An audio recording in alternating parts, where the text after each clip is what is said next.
Everyone says they want to change the world. But not everyone will.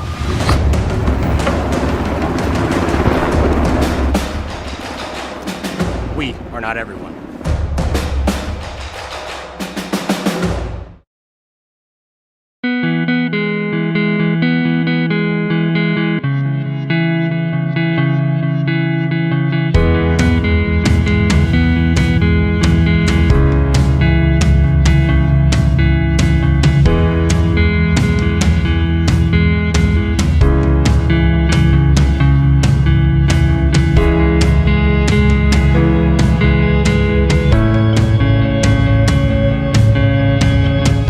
Limestone canyons, flowing waterfalls, and pristine beauty make Spearfish a sanctuary for those seeking the ultimate escape. Outdoor enthusiasts will find top-notch sport climbing, mountain biking, and UTV OHV trails. Guests are steps away from peaceful hiking trails and tranquil streams. Relax and rehash your day's adventure at one of our award-winning local breweries. Finding rest is an important part of any adventure. Lodging in Spearfish comes with a variety of choices, from cabins, B&Bs, and campgrounds to the comforts of your popular brand-name hotels. To find your unique adventure in Spearfish, go to visitspearfish.com now. Dosey's Signs in Chamberlain isn't your run-of-the-mill sign shop. Todd and Doug take the time to listen to your needs and come up with an innovative and effective design to fit your budget and take your advertising to the next level. Dosey specializes in any size or event sporting banners, storefronts and awnings, and letters or numbers for windows, vehicle boats, and enclosed trailers. Need something more flashy? We can do a vehicle wrap, illuminated signs, billboards, and LED lighting. If you can dream it, we can design and build it. Dosey's is a proud sponsor of local sports and communities activities.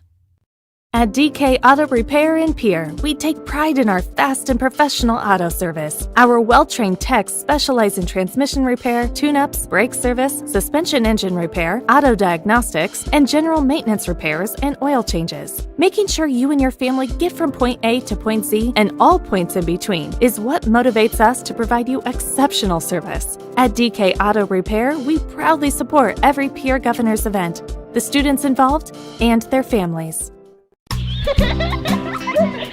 Of all the things you can teach a child, how to handle money is one of the most important. Their knowledge, discipline, and control in the area of money will follow them wherever they may go, and in every area of their life. Teach them the facts of money. Dakota Plains Federal Credit Union, federally insured by NCUA. We're big on you. We're small enough to know your name, but we're big on you. When you expect more, you expect more. When you expect more, Dakota Prairie Bank, providing great service right from the start. It's our promise to you that sets us apart. With every handshake and a smile, we go that extra mile. When you expect more, you expect more. When you expect more, Dakota Prairie Bank. This is Randy Schumacher, owner of Capital City Monuments. When the time comes for you to consider the purchase of a memorial, be it ahead of time for yourself or for a loved one who has passed, I am here to help. I have 27 memorials on display in my office. We can design the memorial together when you visit. My reputation has been built on integrity, trust, and caring service to families. I am located across from Hardware Hank on Main Street. Thank you for the opportunity to serve you and your family at Capital City Monuments. Briggs Trucking and Construction in Fort Pierre provides quality freight transportation services, cargo hauling, excavation, and demolition services. They also specialize in dirt and gravel work for everything from commercial work to new construction. Briggs Trucking and Construction will haul everything from light poles to farm and agricultural supplies. The bigger the job or the bigger the load, the better, as that is where their expertise really shines. Contact Briggs Trucking and Construction at 605-280-2848 or email them at cbriggs25@pi.midco.net to visit about your next project. The RG Media Group. Pierre Governor Football on River 92.7 is brought to you by Bank West, Wings Dakota Mart, Fisher Rounds and Associates, First Dakota National Bank, the May Adam Law Firm, and the Corner Station and the Crossing. Governor Football is brought to you by Beck Motors, Dakota Storm Roofing, Dairy Queen, Live Ticket, Overhead Door, Ranky Gray Wealth Management, Avera Orthopedics, and Gateway Fort Lincoln Toyota. And Governor Football is brought to you in part by Hawaii Federal Credit Union, TMA, Adventera, Kathy Sunshine Properties, Gators Pizza Pasta and Sons, Dakota Plains Federal Credit Union, Bauman Lumber, Lariat Lanes, Wagner Auto, the Brittany Shufflevine Agency, and Ferding Electric. These special in-game sponsors bring you Governor Football. Becky Potsova State Farm Insurance, the Hughes County Sheriff's Department, the South Dakota Office of Highway Safety, Central Dakota Eye Care, Envirotech, the South Dakota Attorney General's Office Division of Consumer Protection, Comtech, Coca-Cola Bottling, Leiden & Associates, Ameriprise Financial, Family Dental of here in Gettysburg, Hermanson Endodontics, Cowboy Country Stores, and Gales Gas Service. Now, here, Governor Football. And thank you very much, and a good Friday evening, everybody. Happy homecoming. It's homecoming for the Pierre Governors as they are back on the home turf of Hollister Field at Phil Troutner Stadium. Good to have you with us here tonight. Brian Oakland along with the play-by-play. We've got the Governors entertaining the Huron Tigers, the old rival here, coming in for a good old-fashioned homecoming football game. Governors winners of 4 in a row after their victory at Yankton 24-10 a week ago. Tonight we'll take on, and now a 4-1 record, take on the Huron Tigers coming in 2-3. They snapped a little 2-game losing streak when they defeated Aberdeen. Bit of a surprise for a lot of folks, but Huron starting to play better. They'll come in with a record of 2-3. But again, could be a fun one, could be a tougher opponent than a lot of Governor fans might realize here tonight. We'll see how it goes. It's homecoming night again, so a lot of things will be happening, a lot of festivities to go along with a normal homecoming, but of course, most importantly for the guys on the field, it's a football game to be won, and we'll have that for you coming up in just a little bit. With Heather Williams in studio, we've got the guys from Live Ticket. We'll be live streaming this game as well. Our live video stream will be up and running at drgnews.com and the River 92.7 page. If you are not near a computer, well, pull it up on the DRG News app and download that. If you haven't done so yet, bring up the River 92.7 page. You'll be able to see this game on your cell phone or your smartphone as well, with the DRG News app, sponsored by the Golden Buffalo Casino in Lower Brule. We'll start with a 2-minute timeout, and we'll open up our Becky Potsova State Farm pregame show, taking a look around the state of South Dakota and Class 11 AA in particular, some other games in Central South Dakota, and we'll have coaches' comments, keys to success later on. Also, starting lineups, and a whole lot more. The pregame sponsored by the Becky Potsova State Farm Insurance Agency in Pierre, and that begins in 2 minutes as you listen to Governor Homecoming Football here. River 92.7, your official voice of the Governors, and drgnews.com. Every team knows that the two-point play can be a winning move. And that's why the team at Potsova State Farm Insurance are here to help you go for 2 by combining your home and auto insurance. It's a great call that saves you time and money. So go for the win and score savings by combining your home and auto. Just another way they're here to help life go right. Call Potsova State Farm Insurance at 224-4173 today.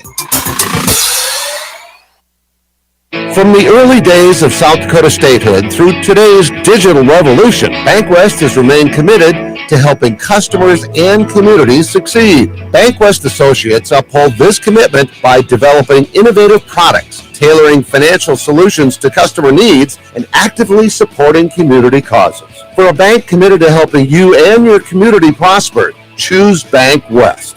BankWest. Convenient, connected, committed. Member FDIC. There's an app for everything, including high school sports from the stations of DRG Media Group. Download the DRG News app, brought to you by the Golden Buffalo Casino, from the App Store or Google Play. It takes only a moment, so you'll have it in time for this game.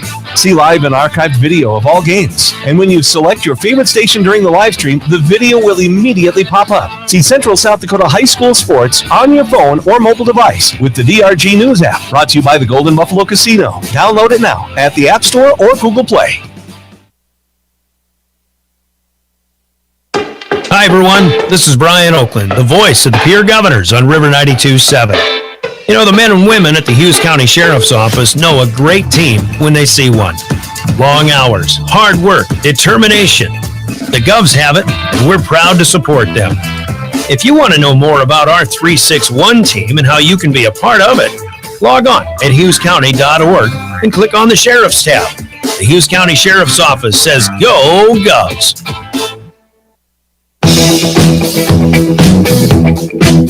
Welcome back to Phil Troutner Stadium at Hollister Field. Football on tap for tonight. The Governors will play their first home game in 3 weeks. They've been on the road to Douglas and to Yankton the last couple of weeks, but again, winning 4 straight has their mark at 4-1. You just heard from the Hughes County Sheriff's Department. We thank them for sponsoring the location where our broadcast originates from, the Hughes County Sheriff's Office broadcast booth in the upper level of the press box at Hollister Field. Phil Troutner Stadium is where you'll find us, and we've got a good camera angle for the live video stream as well. We'll get to pan and see the whole field from up here in the Hughes County Sheriff's Department broadcast booth.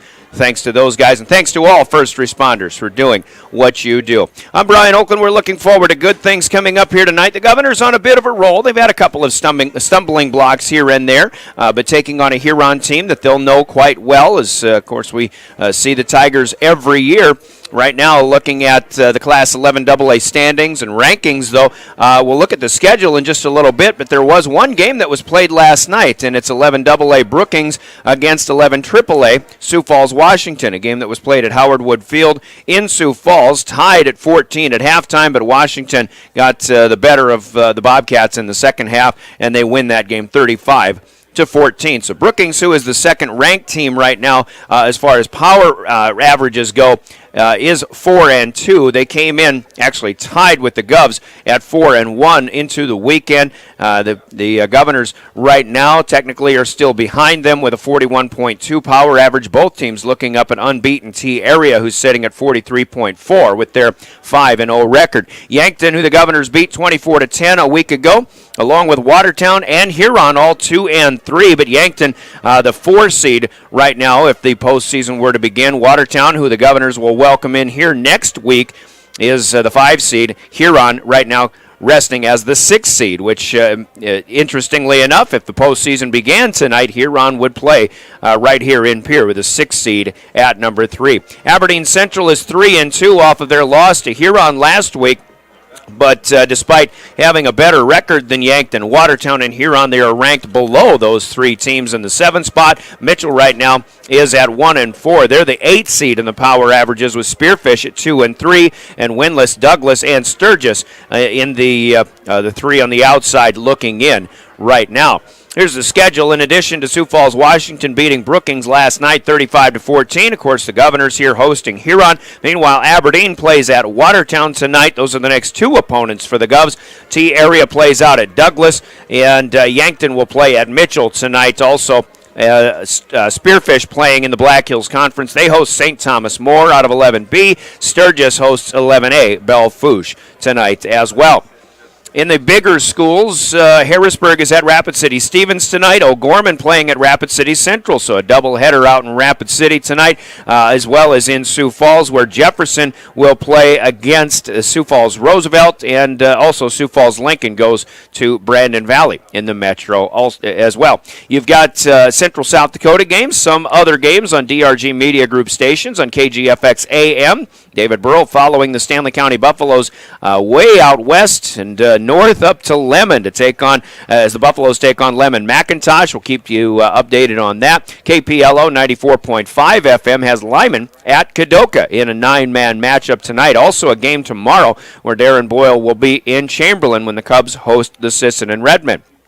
Sully Buttes is on KMLO FM tonight. They're up at Selby to take on Harriet Selby area, and Star 99 Mobridge Pollock playing at Redfield after they got a homecoming victory come from behind over Webster area a week ago. Other games featuring Central South Dakota teams. Phillip is hosting New Underwood tonight in the Western Great Plains Conference. White River playing at Wall. Jones County goes to Sunshine Bible Academy. They actually played this afternoon. We'll get a score on that if we can. Potter County playing in the Northeast at Langford area this evening. Some of the area teams in action tonight. That's a look around Class 11 AA and Central South Dakota and our Becky Potts of a State Farm pregame show. We'll get the Central Dakota Eye Care Keys to Success and Coaches Conversations coming up momentarily. But before we go to break, we remind you on behalf of the South Dakota Office of Highway Safety, who celebrates being a part of a team, they all remind us to buckle up every trip, every time. buckle up. The South Dakota Office of Highway Safety. 2-minute timeout. Conversations with the head coaches. Scott Spanton of Huron a little bit later on. We begin with the head coach Steve Steele of the Pierre Governors coming up next in our Becky Pottsville State Farm pregame show. Pierre Governor homecoming football on River 92.7 and drgnews.com.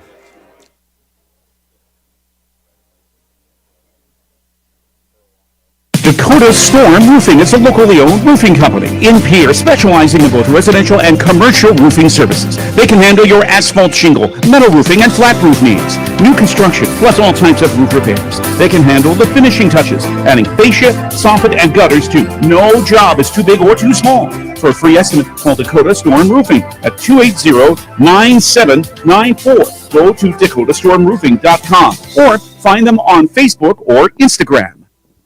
Hey DQ fans, is there any better way to bring people together this season than delicious Blizzard treats from DQ? With the new Fall Blizzard treat menu, there's a little something for everybody and a lot of fall flavor in every treat, with flavors like new pecan pie, returning pumpkin pie, Reese's Pieces cookie dough, sea salt toffee fudge, Oreo mocha fudge, Choco Dip strawberry, and Royal Ultimate Choco brownie. This may be the greatest Fall Blizzard treat lineup ever. Only way to find out is to try it for yourself today at DQ. Happy tastes good. There's one place to watch Pierre Governors sports online, and that's liveticket.tv. GoGovs Live is where you can find Pierre Governors sports online. And the folks at Live Ticket thank all of the sponsors that help make sure that it's all brought to you for free. And if you'd like to sponsor Pierre Governors sports, just call Live Ticket at 833-605-LIVE. That's 833-605-LIVE. Pierre Governors sports. Watch them online with Live Tickets. Chances are you're overlooking a big energy thief in your home or commercial building. The garage doors. But Overhead Door Company of Pierre can help stop that energy waste with a full range of insulated, weather-tight garage doors. Their residential garage doors give you insulated performance at an uninsulated price. And their Thermocore insulated steel doors give commercial buildings the energy efficiency they demand today. Find out more. Call Overhead Door Company of Pierre at 1-800-649-9905 and put a stop to the garage door energy thief.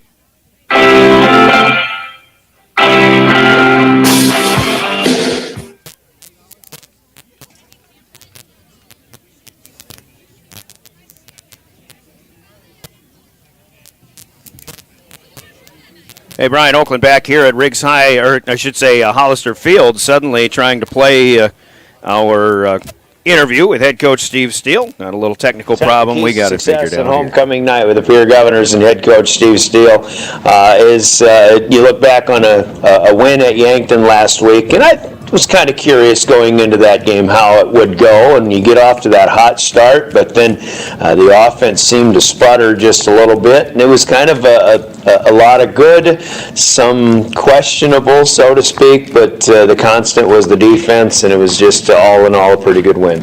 Yeah, I mean, obviously at the end of the day, we just wanted to get the win, and we were able to do that. The offense, it's kind of been hot and cold all year. When we're hot and things are clicking, we look really, really exceptional, and when things aren't, we look really, really bad. So, our defense has been that steady presence where, I said they're not always necessarily flashy, but they're also not really giving up points. So, like I said, they're that steady presence that's kept us in those games long enough to either hold on to that lead in the case of Yankton or in the chance for us to actually get our stuff together against Sturgis. So it's been a good thing, but obviously offensively we need to be on more than we're off, not an equal amount. So hopefully we can continue to build that offensively and keep that steady defensive presence. All in all, to reach ultimate goals, I mean, obviously nothing less than a championship in Pierre is a good season, and defense is what wins championships. Sports cliche. Yeah, it is. But, I said defense, and they're taking that same trajectory. I think they're still improving every week. They're getting better in all the different things. And, again, the biggest stat we took away last week is one that no one would track, but after a big play, they never got another first down. We never allowed them to build momentum through multiple big plays snowballing. So that was a huge thing for our defense, and then offensively, we've just got to take that next step now on when we start fast, continue going, because we kind of saw what we did against Mitchell, where we felt like we had a really good start to the game and then we cooled off, and then we're fighting to get it back. So if we can get both of those things to go together, then I think we're going to be a pretty dang good football team. So I think you haven't really had the need to sustain drives. You still want to sustain drives, but it's more like finishing drives is what you need to do. Yeah, I don't know. I guess I don't know off the top of my head how many red zone trips we've had, but it hasn't been a lot. Yeah. A lot of our touchdowns have been longer plays. I think we had maybe we had 2 against Yankton out of the 3 touchdowns were in the red zone, but those might have been 2 of our first ones this season. So we've definitely got to have that ability, and I think you saw it last week. Where we're trying to find, how can we find a little bit more balance, because ultimately when we come to playoff time, we're going to need that balance to win football games. All right, Huron coming in tonight, and this is a team that is really playing well the last couple of weeks, given the way they started this season. And, I was really surprised the way they went up to Aberdeen and had a big halftime lead, had to hang on to it, but really impressive win for them. Yeah, they're a team that can give you a lot of problems. Aberdeen, I think the plays at halftime ran by each team were like 38-11 in favor of Huron. So, if you're running 11 plays in a half and, 5 of them aren't touchdowns, it's probably not a good thing.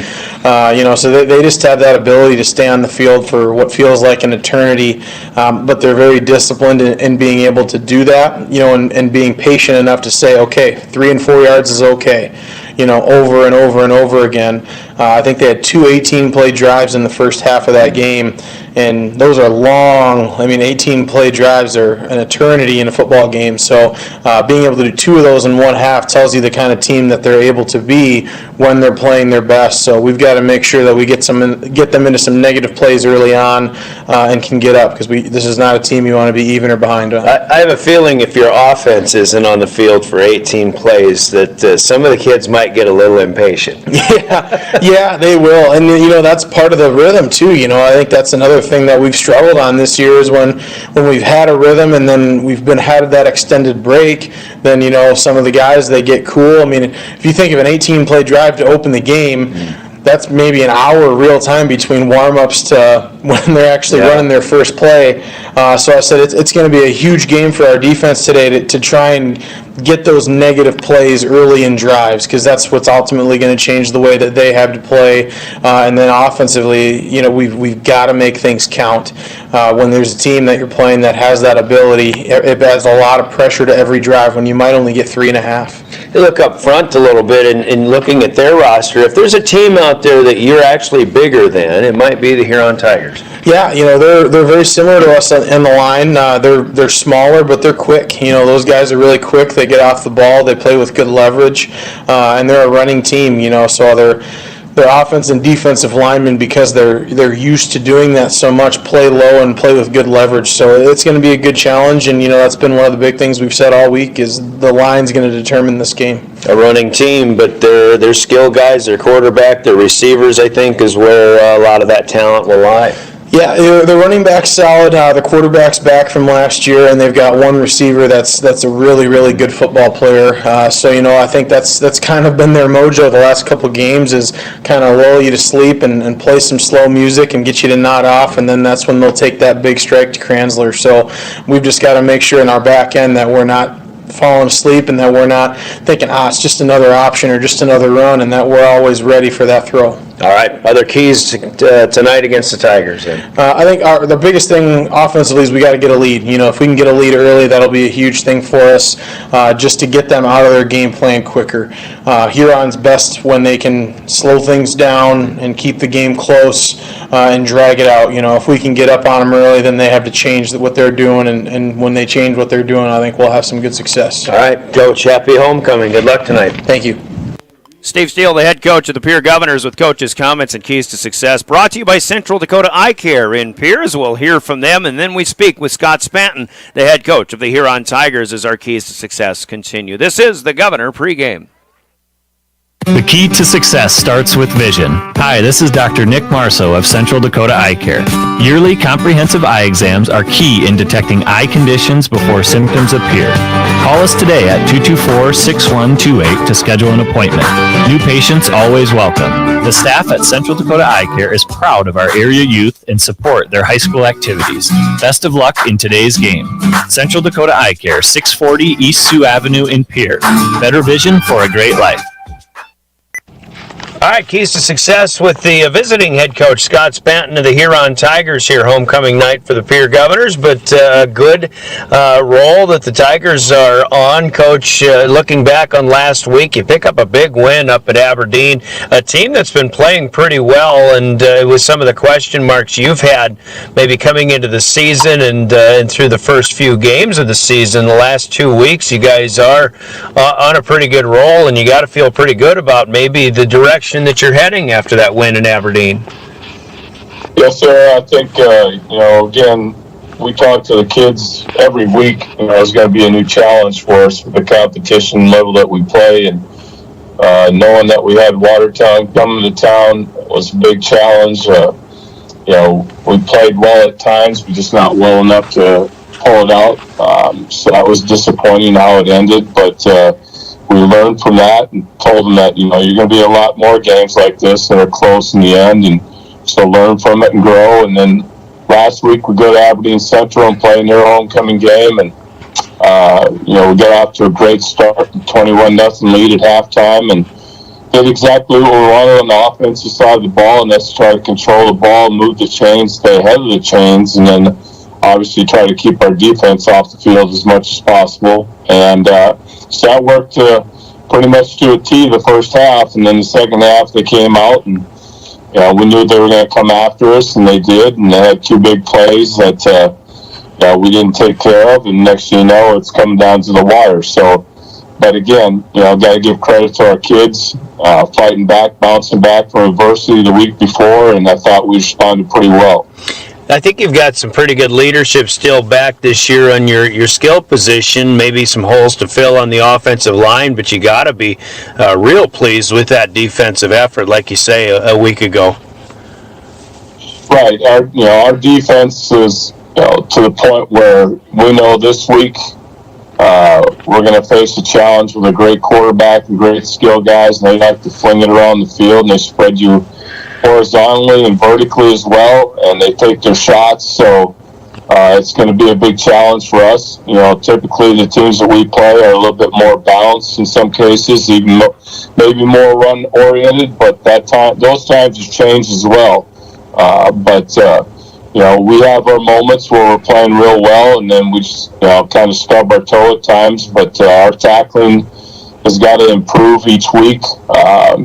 But again, our key to our success is when our defense isn't on the field 75-80% of the time, then usually we have some good results by that. Yeah, that's a pretty good point there. You make reference to Lincoln Keenholz running the show for Pierre. Last week, I think you're facing Sam Rolfs of Aberdeen Central, if I'm not mistaken, and I know he's got some real good special talents as well. What comparisons can you draw between the two, and or are there comparisons, or is it just a completely different game that you're facing this week? No, I think there's some good comparisons athletically wise. They're both great athletes. They have size. They have a good arm strength. They have maneuverability in the pocket that can extend plays. They're very good at that, both of them. So that's where you got to be careful about not letting them get loose out of the pocket, because they can be just as dangerous with their feet as they can their arm. The other thing is, I think the one we face this week is more of a, obviously by the system they run, is a little bit more productivity in their passing game, because they do fling it a lot more. But they're both very dangerous. We were glad last week that they actually didn't come out and spread us out and throw the ball a little bit more. So that was a little bit of a surprise. But otherwise, we know this week, the ball's going to be in the air quite a bit. So it's a challenge to our defense as well as our secondary. Other keys to success, I think, against Pierre is maybe, especially when you come in as an underdog, I think if you can really get maybe a big play on special teams, that can be a momentum turn and, change the complexion of a game, too. Right, and, that's our thing right now is we're hurting a little bit in our, kicking game of finding a punter, and so that's hurt us a little bit as far as flipping the field. But we're still working on that, trying to find, some kind of remedy for that. But you're right. There's all three phases of the football game, and obviously that third one dealing with special teams, we take it seriously. We work on it quite a bit. And again, hopefully we can get some turnovers there possibly, or at least pin them back and make it a long field for them to drive, and hopefully get a couple of turnovers and make it a short field for us on the flip side of that. All right. Other keys to success, maybe especially on the offensive side for you this evening. Well, I think again, it goes back to establishing our line of scrimmage. We aren't the biggest, nor the strongest, nor the fastest team that we play. Our kids know that, but that's why we try to do what we do and do it as well as we can. And again, our keys for success on offense have been if we can, get 3+ yards a run, then it sets us up well for third and short. If we average that, right now we've done a pretty good job of doing that. Just a couple of untimely penalties here and there put you behind the chains, and we can't afford to do that, especially against these guys. So, if we can keep the ball in our hands on offense, and like I said, stay ahead of the chains, and then obviously that's not just the key factor. We have to finish things. We have to put points on the board, obviously, in finishing those drives in some form or fashion. But so that's our biggest thing, is just keeping our offense on the field, and like I said, shortening the game a little bit. And we'll still throw the ball and take our shots. But for the most part, we got to be able to control the tempo of the game. All right, Coach, appreciate your time. Looking forward to it. Good luck tonight, all right? All right, thank you very much. Scott Spanton, the head coach of the Huron Tigers, with Coach's comments. Keys to Success, sponsored by Central Dakota Eye Care in Pierre. Our pregame continues after a 2-minute break. Starting lineups are coming up. They're actually rolling through the homecoming royalty right now in pregame festivities here at Hollister Field. So we've got a little time in our starting lineups coming up next. They're brought to you by Envirotech in 2 minutes. This is Pierre Governor Football. Finances, retirement, and investments can all be confusing. Even though we have access to an infinite amount of information, often there is a disconnect between what we should do and what we are actually doing. That's why at Ranky Gray Wealth Management, our team has devoted over 35 years to bringing clear advice about reaching financial independence. The information you need and how to apply it is as simple as calling Scott and I at 224-5959 or visit rankygray.com. Securities offered through LPL Financial, member FINRA, SIPC. Investment advice offered through GWM Advisors, a registered investment advisor. GWM and Ranky Gray Wealth Management are separate entities from LPL Financial. You have a lot of expenses to juggle as a business owner. Worrying about health insurance for your employees shouldn't be one. Avera Health Plans could save your business up to 30% on health insurance costs without compromising your employees' benefits. You get access to a large network of providers and specialists, as well as 24/7 virtual provider visits with Avera Now. Now that's a deal. We make getting a quote and switching employer plans easy. Call your agent or get a quote at averahealthplans.com/save.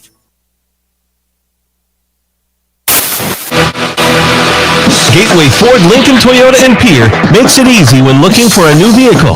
They get all available vehicle information so you can spend less time researching and more time enjoying your purchase. Check out new and used specials for additional info at gatewayfordtoyota.com. Nobody, and I mean nobody, beats a Gateway deal. Gateway Ford, Lincoln, Toyota, 518 East Sioux Avenue, Pierre. At American Family Insurance, we help protect what you've achieved so you can fearlessly go after your dreams. For auto, home, business, and life, contact us today. American Family Insurance. Insure carefully, dream fearlessly. American Family Insurance, Life Mutual, Standard of Ohio, Wisconsin Company, 6000 American Parkway, Madison, Wisconsin, 53783. Call the Brittany Scheffelbein Agency, LLC, with offices in Pierre, Oneida, and Gettysburg.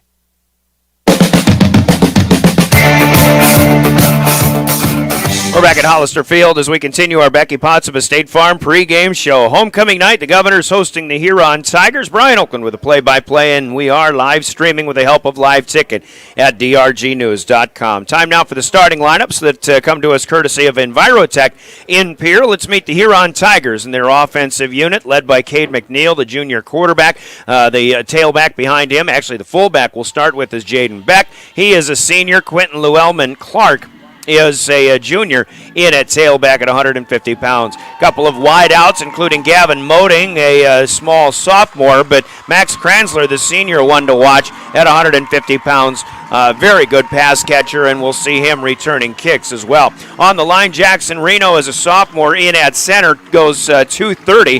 The guards are Elliot DeVries, a junior, Ethan Remington, a senior, 185 and 235. The respective sizes on those two guys. Connor Johnson is a sophomore at 205 at a tackle spot, and Blake Hofer, the other tackle on the right side, a 180 senior. Acer 2 is a tight end. He is a senior at 180 pounds. One notable omission is a talented 205-pound senior from the offensive line out due to injury, Drew Ardeman.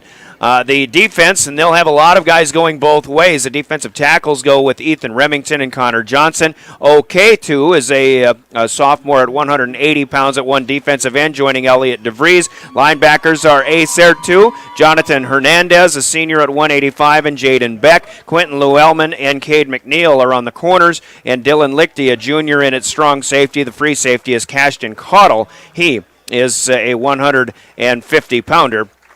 And Cashton, trying to look see what year he is. There he is. He is a sophomore for the Tigers on defense. Scott Spatten, the head coach of the 2 and 3 Huron Tigers. The starting lineups brought to you by Envirotech and Pierre. We'll hear from them, and then we'll introduce the Governor starters when we return here on homecoming night at Hollister Field. Governor football on River 92.7.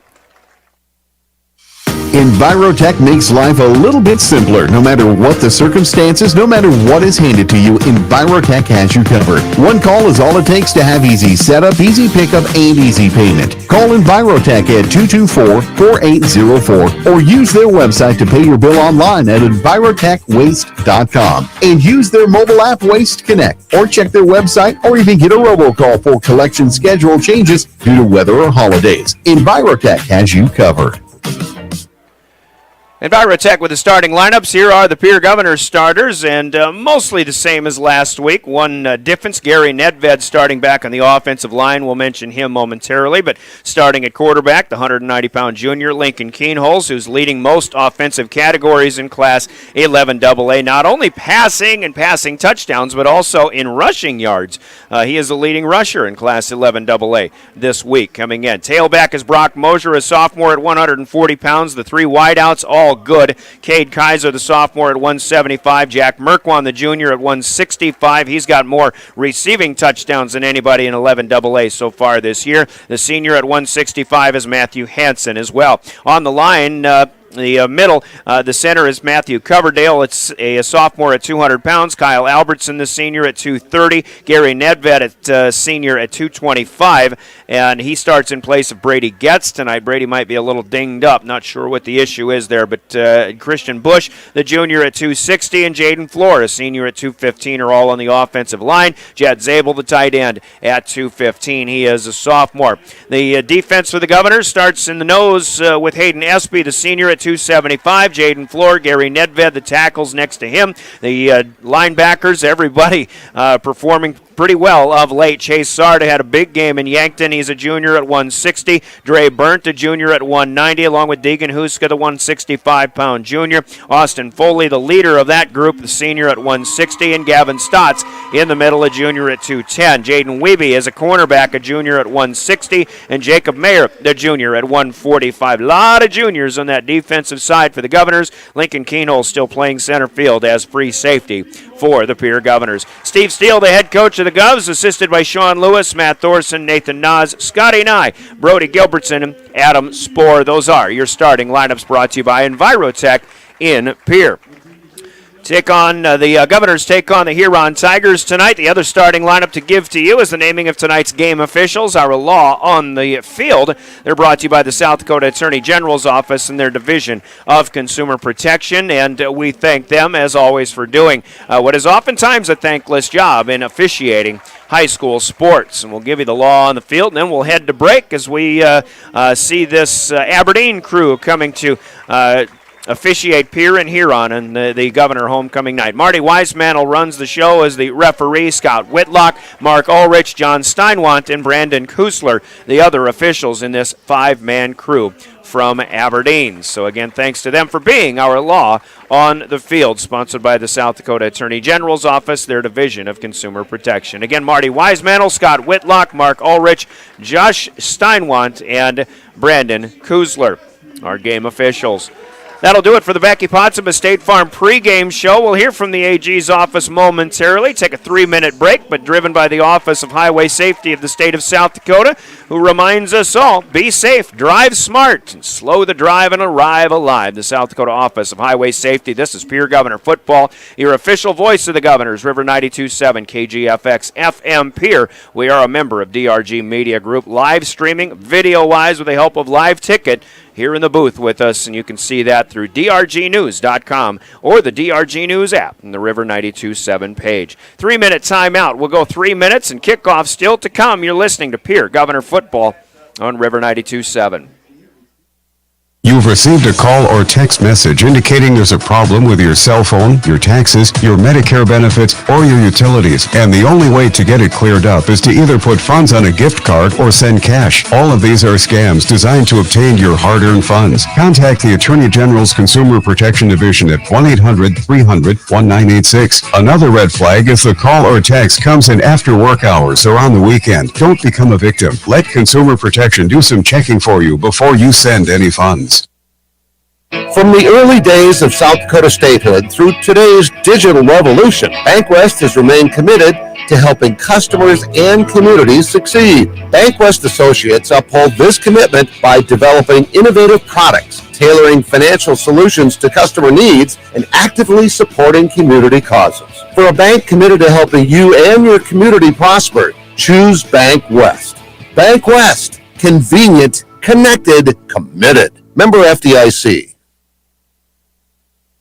Dakota Storm Roofing is a locally owned roofing company in Pierre, specializing in both residential and commercial roofing services. They can handle your asphalt shingle, metal roofing, and flat roof needs. New construction, plus all types of roof repairs. They can handle the finishing touches, adding fascia, soffit, and gutters too. No job is too big or too small. For a free estimate, call Dakota Storm Roofing at 280-9794. Go to DakotaStormRoofing.com or find them on Facebook or Instagram.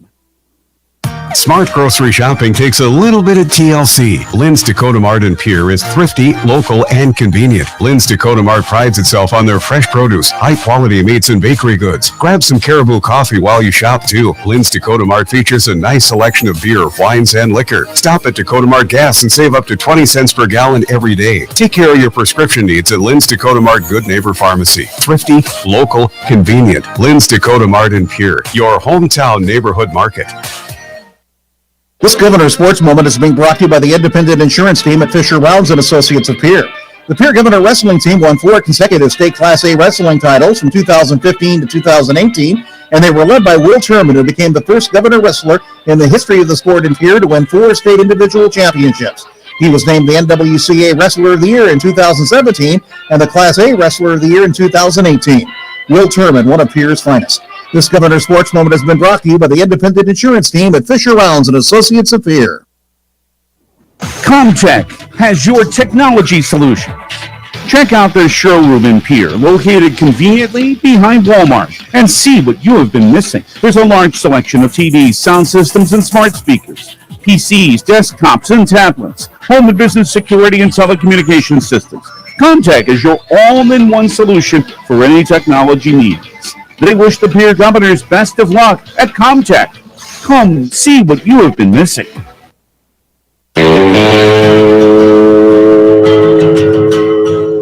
Back Bracket Hollister Field, Phil Troutner Stadium. I've been doing a lot of volleyball lately. I apologize. I feel like it's indoors, but it's a nice night for football. In fact, it's beginning to look a lot like football weather here. A cool, damp day. It's been overcast. It's been wet, but the clouds have broken, and we've got a little bit of western sunshine that'll provide some light on the opening of this football game as we welcome you back to homecoming night. Pierre Governors taking on the Huron Tigers. One thing that'll be interesting to watch, though, as wet as it has been starting last night and extending through much of the day today, pregame warm-ups have eaten up the ends of both ends of the field here at Hollister Field. You look out between the 15 to the 5-yard line to our right or to the east where Huron was warming up. A lot of mud, it looks like, out in the middle of the field, and the same thing over to our left on the west side of the field where the Governors and a lot more Governors. Pierre's roster size about twice as big as Huron's in terms of number of players, so a lot of breakup in the fields, and we could have some slipping. I think it's something that will be worth watching over the course of progression of this game. So just something to keep our minds on here. As the coin toss has been enacted, we'll get the opening kick sponsored by Comtech going here in just a minute. Let's take a look at some scores that are going on already. Once again, last night, Sioux Falls, Washington defeated Brookings in 11 AAA, 11 AA cross-conference matchup, and that was 35-14. The Warriors win that one. Going on right now in Rapid City, Harrisburg has a 21-10 lead close to halftime over Rapid City Stevens, and in Sioux Falls they're playing two in a row at I don't think they are. Actually, I think this is just one game at Howard Wood Field. Sioux Falls Roosevelt is defeating so far Sioux Falls Jefferson. They are early in the fourth quarter there. That's 42-21. And no other games going on in 11 AA as of yet. Everything kicking off at 7 o'clock Central Time or later. It'll be the Govs to kick off here as Cole Peterson from the 40-yard line left to right. And the opening kick sponsored by Comtech. In Pierre taken inside the 5-yard line by Huron's deep man Jaden Beck coming to the near side. Untouched to the 30-yard line. Cuts back at the 35. Gets hit and then drags a man or two across the 40 to the 45-yard line. Finally brought down by Colin Lee, backup wide receiver for the Governors, who went for a 5-yard ride. A great return by Jaden Beck, and Huron off to a pretty good start here as we'll begin play here. The first play from scrimmage will begin at the Tiger 47-yard line. So the Governors defensively didn't need that, but a pretty good wall set up by the Tigers. And here's how Huron will operate. We'll see if what's been working for them the last couple of weeks continues here tonight. They're just basically looking to get about 3-4 yards a run, trying to just move the chains as much as they can. But they do have a good throwing quarterback, and Cade McNeil wants a quick hitter over to the right side, but the pass is tipped at the line of scrimmage. He's looking for his tight end, Acer 2, and that'll be an incomplete pass. That's how we'll begin here. It'll be 2nd and 10 for the Tigers. Huron in road white tonight with the orange numbers, black trim, black helmets, and black pants as well. The Governors are in their home blacks with the green pants and helmets, white numbers with the green trim. They're defending left to right. Tigers moving right to left, east to west.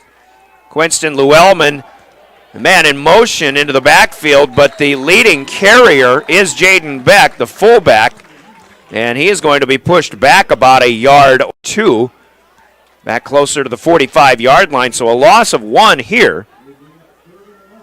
And it'll be 3rd down and 11. The Governors expecting the run, and they got it that time, and several Johnnies on the spot right there. They're pushing back to the middle of the field. 3rd and 11 here for the Tigers. First minute underway. Scrimmage play number 3 after a nice kickoff return by Jaden Beck. Twins in the backfield, and Cade McNeil going to roll to his left. He wants to throw long. Kranzler is the key receiver, and it's well defended here on the near side by Lincoln Keenholz. Pass was wobbling a little bit from McNeil, and it's tipped, but it comes down out of bounds outside of the 35-yard line of the Governors. So 0 for 2 through the air for the Tigers, and they will have to punt here on their opening possession.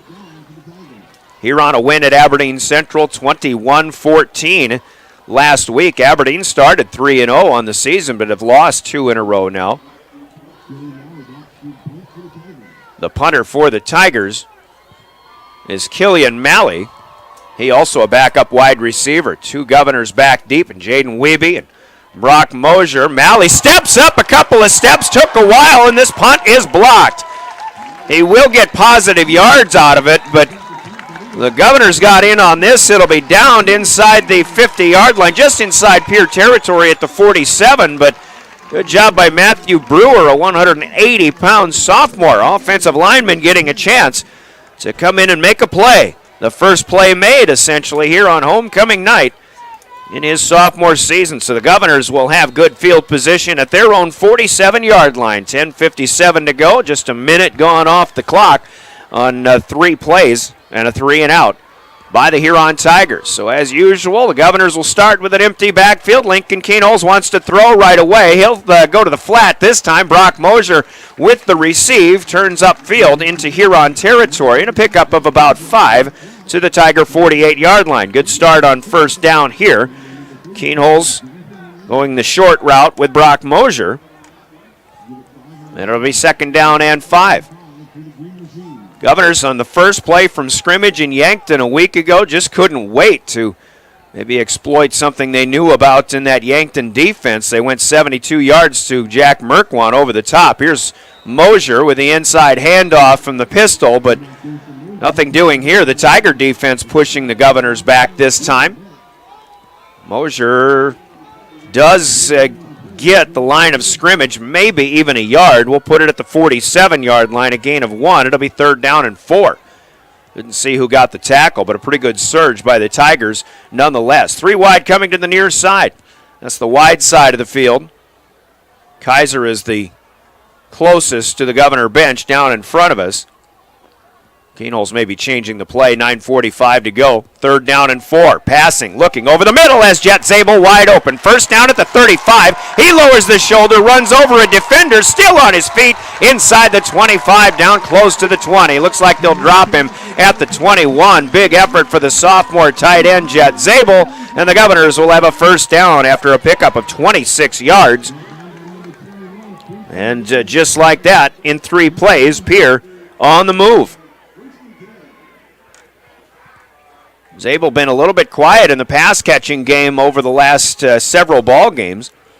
Had a quick start right away in the first game of the season at Harrisburg, but been used more as a blocker, maybe a catch or 2 per game. But a big play here as the Governors knocking on the door of the red zone from the 21. First and 10. Keenholz looks right, now looks over the middle, has Kaiser wide open at the 10. Streaking 5, touchdown! Cade Kaiser. Good job to haul that pass in and make sure he had a handle on the football. 2 receivers in successive plays for the Governors wide open over the middle of the field. This one goes 21 yards, and the Governors are on the board first, 6-0 on homecoming night. Touchdown pass number 13 on the season. 11 AA leading for Lincoln Keenholz. Kaiser grabbing this one and running the last 10 yards on his own.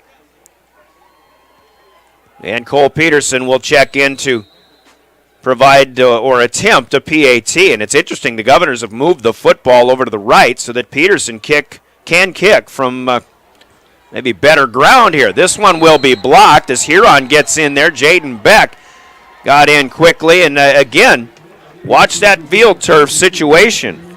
Block kick, the third miss of PATs by Peterson this season. But the Governors off to a good start with 9:04 to go. Quarter number 1. It's Pierre 6 and the Tigers nothing. Pierre will kick when we return after this 30-second timeout homecoming night. This is Governor Football. Dakota Hotel in Rapid City supports all South Dakota student athletes and their families. They are conveniently located off Interstate 90, close to downtown and minutes from the beautiful Black Hills. The Ramcota offers sports and family-friendly rates. Guests can relax for free in the indoor water park. They have 36,000 square feet of banquet and meeting space, and the award-winning Minerva's Restaurant and Bar is located on site. Best Western Ramcota welcomes everyone to beautiful Rapid City, South Dakota. When you're in the need for high-quality replacement auto parts, Look no further than Sander Auto Parts and Machine Shop in Pierre. Possession for the Governors goes 4 plays and 53 yards, taking off just a minute 53 off the clock, and a 21-yard touchdown pass from Lincoln Keenholz to Cade Kaiser over the middle, set up after a 26-yard touchdown pass, or not a touchdown, but a 26-yard pass to Jet Zabel. Cole Peterson, kick was blocked at 6-0, but Peterson's kick is mishandled and finally picked up close to the goal line. Beck tries to go right side after he had a long kickoff return in the opening kick to the 47-yard line. This time the Tigers are going to be in some trouble as they have to start all the way back in their own red zone at the 10-yard line. So it won't be easy for Huron tonight. I'm sure they're well aware of that fact, but they're going to need to try to sustain some offense here. When we talked with Coach Spanton about keys to success, that's exactly what the Tigers have to deal with. Spotted at the 11 to begin possession number 2 after a 3-and-out on their first attempt. 8:59 to go, quarter number 1, and a 6-0 Governor lead early. Cade McNeil takes the pass, or takes the snap, throws behind his intended receiver. This is that's number 20, Killian Malley, who was the punter. Didn't really have a chance to haul that one in, had to reach quite a ways behind himself. And McNeil 0 for 3 to start, so Huron, at this point, they've run 4 plays on offense, but they've tried 3 pass plays. Nothing to show for it so far. They'll send 2 wide to the near side, 1 wide out the other way, actually 3 wide here on the near side. They've got somebody in the interior slot, McNeil, actually a new quarterback too, and this is Mason Davis. So the first pass attempt was his, no good. Second pass attempt over the middle, also knocked down by the Governor defense. Davis is a 165-pound junior. Cade McNeil, 160-pound senior. And Dylan Lichty is a third quarterback who we might see from time to time tonight. He's a 140-pound junior. But here, tough going so far for the Tigers.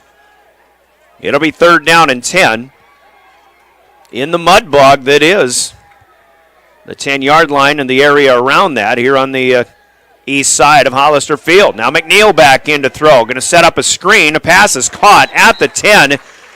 Turning forward and diving for a few before Chase Sarda runs him down is Jonathan Hernandez. Johnny with his second reception of the season. Just a short gain, and it will be 4th down. And Huron certainly in no position to try to make a play here. That's just a 2-yard gain. They'll spot him to the 13. First pass completed by the Tigers. But it's 4th down and about 8. So Malley standing at his goal line, takes the snap. He gets this one away, but it's a low liner. It will take a couple of healthy bounces in favor of the Tigers, crossing the 40-yard line and finally downed by Tyson Ruth. And the Governors will have a excellent field position once again as they'll start on the Huron side of the 50 at the 43. 8:05 to go. Off to a good start here for the Govs. Got off to a great start at Yankton a week ago. Got out to a quick 14-0 lead. Then the offense started to sputter a little bit. Yankton's defense picked up their game as well. And Pierre didn't score again until early in the first minute of the 4th quarter when Cole Peterson kicked the field goal. Here's Keenholz on 1st down. Nothing right away. Rolls to the left. Finds Merkwan inside the 15. He breaks free at the 10, and he rumbles into the end zone for another Governor touchdown. Jack Merkwan helping his quarterback out. Keenholz scrambled momentarily, but Merkwan broke free. He catches it at the 10. He got wrapped up, but he gets right out of it. Those long legs just kept right on going. 43 yards, another long touchdown connection between Lincoln Keenholz and Jack Merkwan. Jack catches his 8th of the season, and the Governors lead 12-0. Peterson will try another PAT. First one was blocked. Footing could have been an issue. This one he steps into, gets it much better, and that one is through and true. So a 7-point possession here, and with 7:55 to go in the first quarter, just 4 minutes gone by, the Governors already lead 13-0 here on homecoming night. 30-second break, and they'll kick when we come back with more Pierre Governor football. Xander's has been servicing the Pierre area for over 40 years. Their professional parts techs can get you the part you need and get you back on the road. Stop by Xander Auto Parts and Machine Shop at 500 West Sioux in Pierre or call 224-9221. Xander's, your source for domestic and foreign auto parts and accessories. And into the future, too. Call 224-8803. May Adam Law Firm of Pierre. Since 1881.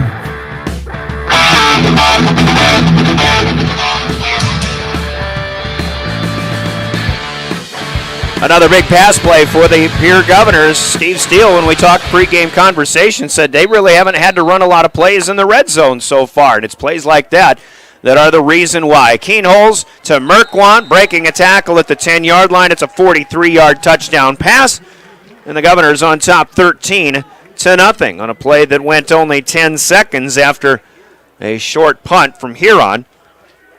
Cole Peterson's kickoff sails into the end zone for a touchback, and Huron, who had a good kick return on the first play, the opening kick of the game, they got set up at about the 46-yard line. Then they had to set up at the 11 on their second possession, now at the 20. Here still with 7:55 to go in the first quarter.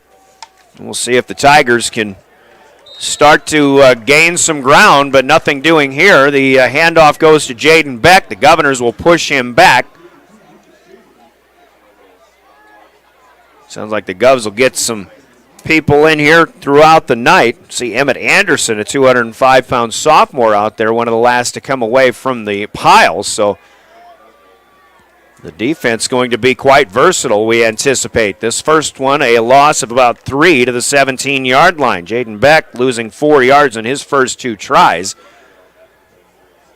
Tigers probably maybe figuring out quickly that running the football going to be very difficult. They want to pick up 3 or 4 yards and sustain drives and keep the chains moving. We've got movement on the Huron side as Mason Davis in at quarterback, but if anybody flinched, it might have been him. Could have been somebody on the outside, maybe the wide receiver. Oh, it's offside on the Governors. So Pierre encroached a bit, so that'll be the first penalty marked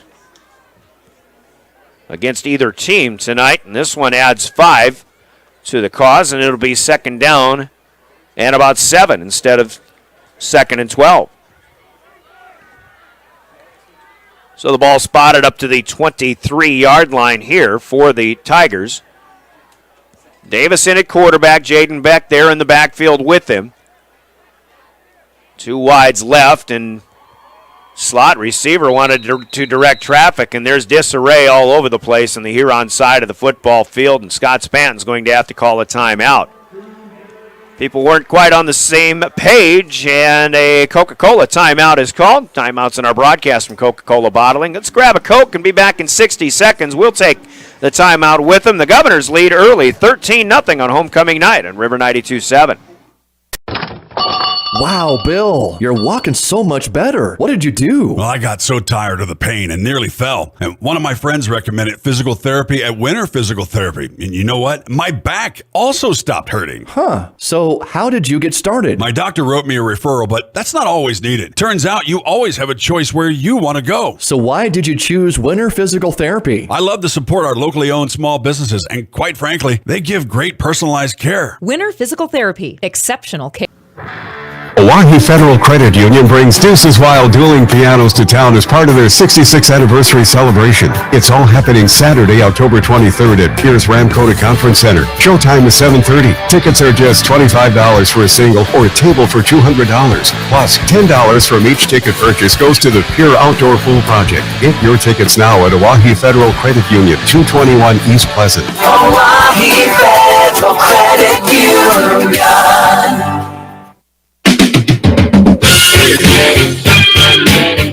Welcome back out of the timeout. Huron setting up on 2nd and 7 from the 23-yard line. The Governors had an offside penalty earlier, but Huron didn't seem to be ready to go and maybe questioning the play call. They come out of the timeout, and they still had people jump. So a 5-yard loss on the first penalty of the game, and here's a quick entry into the backfield. Joshua Strand and Emmett Anderson, who we just mentioned a moment ago, making Caden McNeil run for his life. He had to dump it off very early. And it'll be 3rd and 12 as that pass falls harmlessly to the turf. Quinston Llewellyn out of the backfield, I think, was the closest to that pass. McNeil 1 out of 4. Mason Davis, who will be the quarterback in this attempt coming up on 3rd and 12.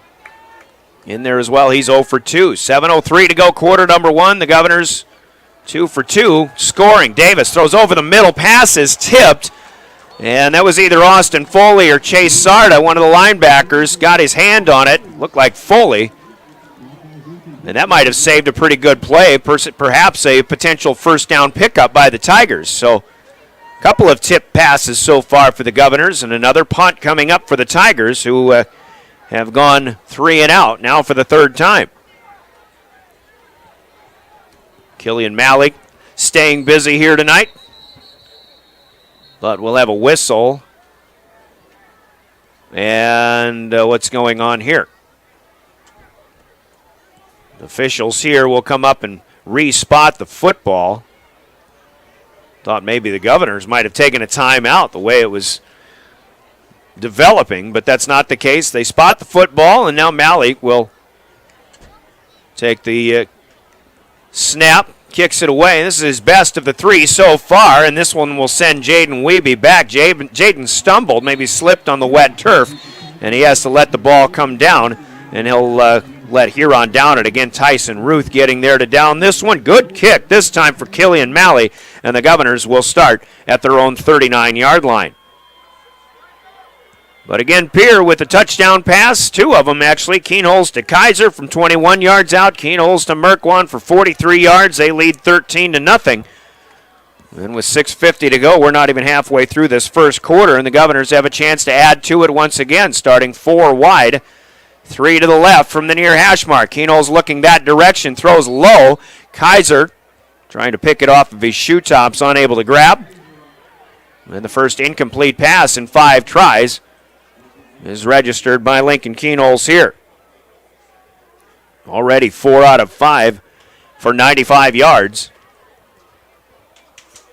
for the All-Stater to be in Lincoln Keenholz. Brock Mosier will stick with him in the backfield here on 2nd and 10. Ball just outside of the 40-yard line in the Governor's side of the field. Turn around, hand it off. Mosier slips through 1 tackle, and he keeps on going up the near hash mark. Finally brought down by Johnny Hernandez up across the 45 to the 47-yard line. Pretty good gain for Brock Mosier. They'll give him 8 on his 2nd attempt of the night. 3rd and a long 2 coming here for the Govs. Tigers had Kelby Dixon running off the field, but they'll tell him to stay back in there. Here with 6:15 to go, quarter number 1. Govs in 3rd and short. Very manageable situation here. Keenholz is alone in the backfield. He'll keep it himself this time, and a nice tackle off the left side of the defensive line.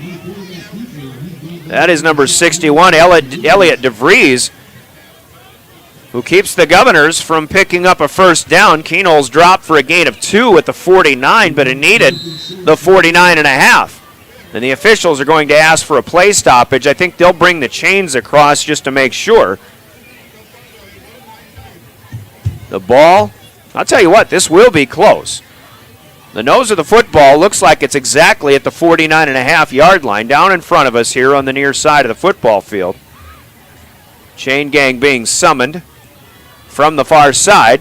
We'll see what happens when they spread and stretch this one out. Close. It's a first down.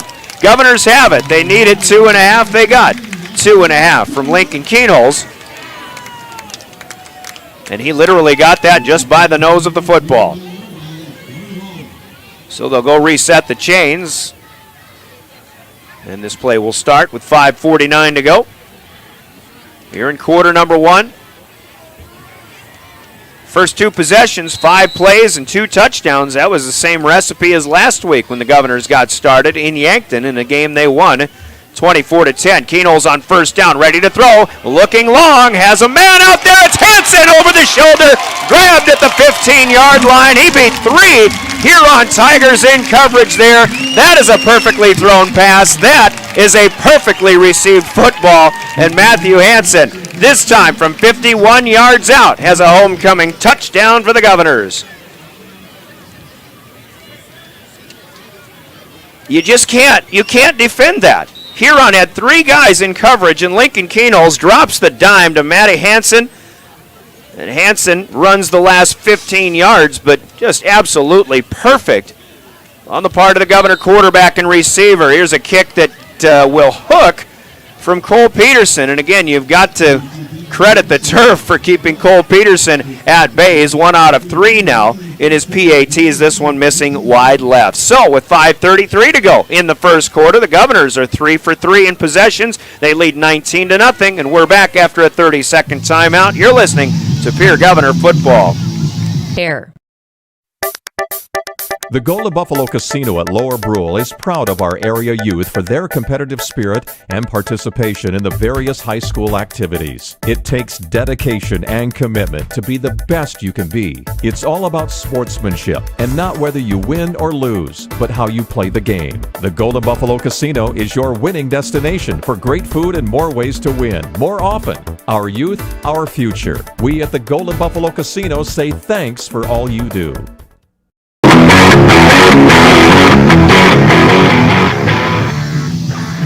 Well, another quick scoring drive for the Governors. This one their longest in terms of yardage, 61 yards in 3 plays. But, boy, Lincoln Keenholz drops a perfect pass to the senior Matthew Hansen, who beat 3 different Huron Tigers who were all closely guarding him, but able to catch it in stride, and he goes the rest of the way for a 51-yard touchdown pass. The drive taking 1:17 off the clock. And another, again, PAT missed, but it is 19-0. Squib kick here from Cole Peterson this time. Tigers will return up to about the 28-yard line. You know, it's so easy. Sometimes you feel like you're beating a dead horse a little bit when you talk about the brilliance of the quarterback play from Lincoln Keenholz, but all you have to do is let the video speak for itself, or let the action and the throw, the perfect spiral, and of course the receivers speak for themselves as well. Here's a good play for the Tigers. Quinston Llewellyn Clark up the middle, breaking a few tackles, and Huron will have their first down picked up on the night, straight up the middle into Pierre territory from the 28-yard line. In fact, he gets all the way to the Governor 45. That's a gain of 27 yards on the first attempt of the night from the shifty junior, the Huron Tigers. Quinston Llewellyn moving the chains. Mason Davis will bring the play in from the side. I think that's probably how Huron operates most of the night. We saw the stats from this team, and passing stats in terms of attempts are pretty similar. Both quarterbacks throw a pretty good ball. Option pitch to Jaden Beck. He drops it. Another Huron Tiger had an opportunity, unable to fall on it, and it's Gavin Stotts who will recover the fumble here. And the Governors will take over once again. In fact, it was the quarterback Davis who tried to trail the play and fall on it. Unable to do so, the Tigers will turn it over, already trailing 19-0. Pierre has it, 1st and 10, just inside the Huron 49. So the first turnover of the night. Huron had another miscue and a blocked punt as well. Set the Governors up on a short field in their first possession. So from the 49, Tigers will give chase. Keenholz rolling far out to his left, throws against his body. Coming back to get it, actually not hauling it in, is Brecken Kruger. Brecken made a nice move on the football. He got up high. One of the Tiger defenders may have knocked that away as he was coming down, back down to the earth. And the Governors really trying to get everybody involved. Keenholz is 5 out of 7. His 5 completions are to 5 different receivers, and had Kruger hauled that one in, he would have been number 6. Now 2nd and 10 from the 49. Keenholz in the pistol, Mosier behind him. Merkwan is to the near side, and that's the short side of the field. 2 receivers wide the other way in Kaiser and Hansen. Here's Mosier. A little hesitation in the backfield. He continues his trek to the right side. Pick up a couple to about 3rd and 8. They'll spot it at the Tiger 47-yard line. Governors early on with 3 running plays. 4 actually, 1 from Keenholz, 2. I think that's what you'd really like to see, a commitment to the run, especially if this field continues to get torn up. See if they can get some push. 3rd and 8, Keenholz. He'll have to tuck and run. He stumbles, but he's into Huron territory, and a first down picked up on the near sideline, out of bounds inside the 40, down to about the 36. He needed the 39, so first down and then some here for Keenholz, and that's just good recognition. Good downfield coverage by the Tigers, but a gain of 11. Ace there 2, the closest in pursuit. And he'll get credit for the tackle, but that's the biggest run of 5 attempts here for the Governors so far tonight. That went 11. 1st and 10 from the 36. Keenholz wants to throw quickly. Kruger has it at the 40. He'll get a couple of blocks on a wide receiver screen. Inside the 35, close to the 30. Spun down over in front of the Tiger bench. Kruger now the 6th different receiver to catch a pass. It looks like they're spotting this one right at, actually we'll call it the 31-yard line, a gain of 5. 2nd down and 5. Governors leading 19-0 on homecoming night. Homecoming, just a little more of a special air to the game. We'll probably see quite a number of different people in this game. The Governors will still bunch it up far side with their primary receivers in an empty backfield. Mosier's out in the flat. It's Keenholz still looking downfield. He tries to throw underneath, and Jet Zabel takes a hit. Pass was deflected underneath by 2. Ace there 2. Good play trailing that one there, and a good patient play by Lincoln Keenholz. Just couldn't get the completion. And it'll be 3rd down and 5, and back-to-back incompletions for the Governors. I think I'll take that back. That's 2 incompletions. Well, incompletions on back-to-back pass plays. 3rd and a long 4 from the far hash mark. Merkwan the only one out here on the near side. 2 wide the other way. Mosier's in the backfield, and Huron just jumped. Keenholz clapped. And it looks like 3rd and 4.5 when they add 5 because of the offside penalty on the Tigers is going to give the Governors a first down pickup.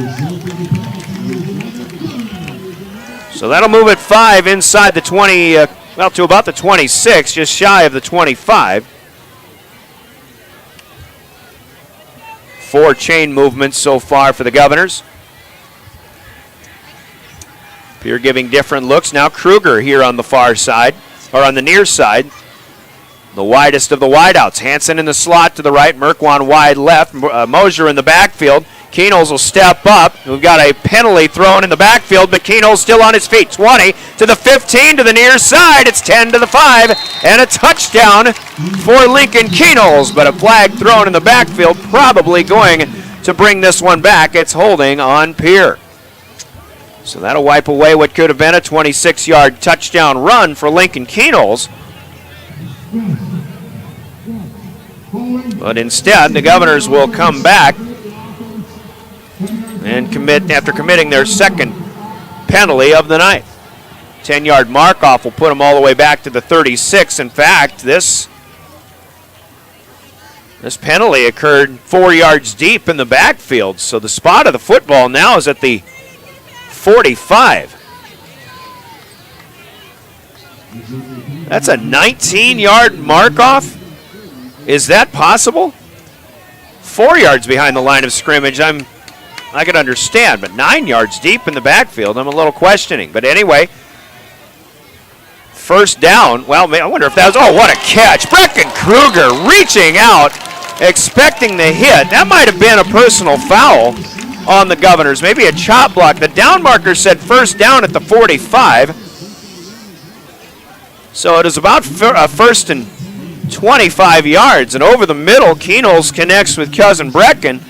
He takes a hit after laying out. What a grab with the fingertips here. Ball resting now back to the 26. It'll be second down and 11. That's a pickup of 18 from Keenholz to Kruger.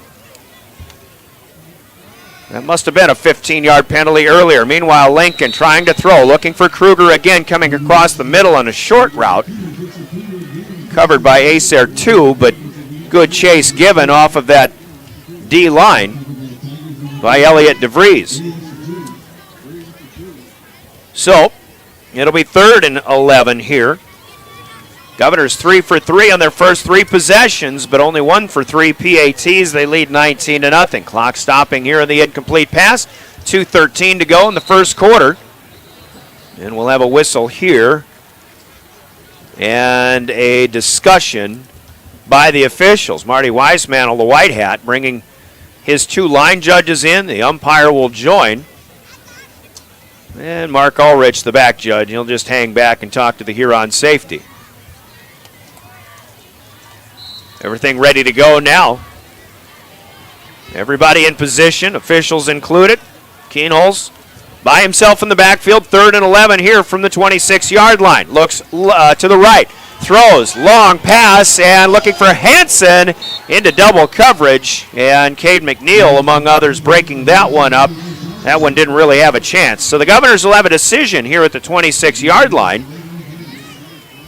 And there's another flag down in the backfield as we look back, and the Govs look like they might be getting marked off again. This one is a holding penalty. Huron will accept it instead of forcing fourth down. They're going to try to push the Governors back even further.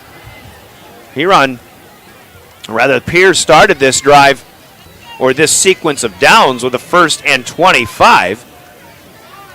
And they're right back to the 45-yard line. And it is 3rd and 25.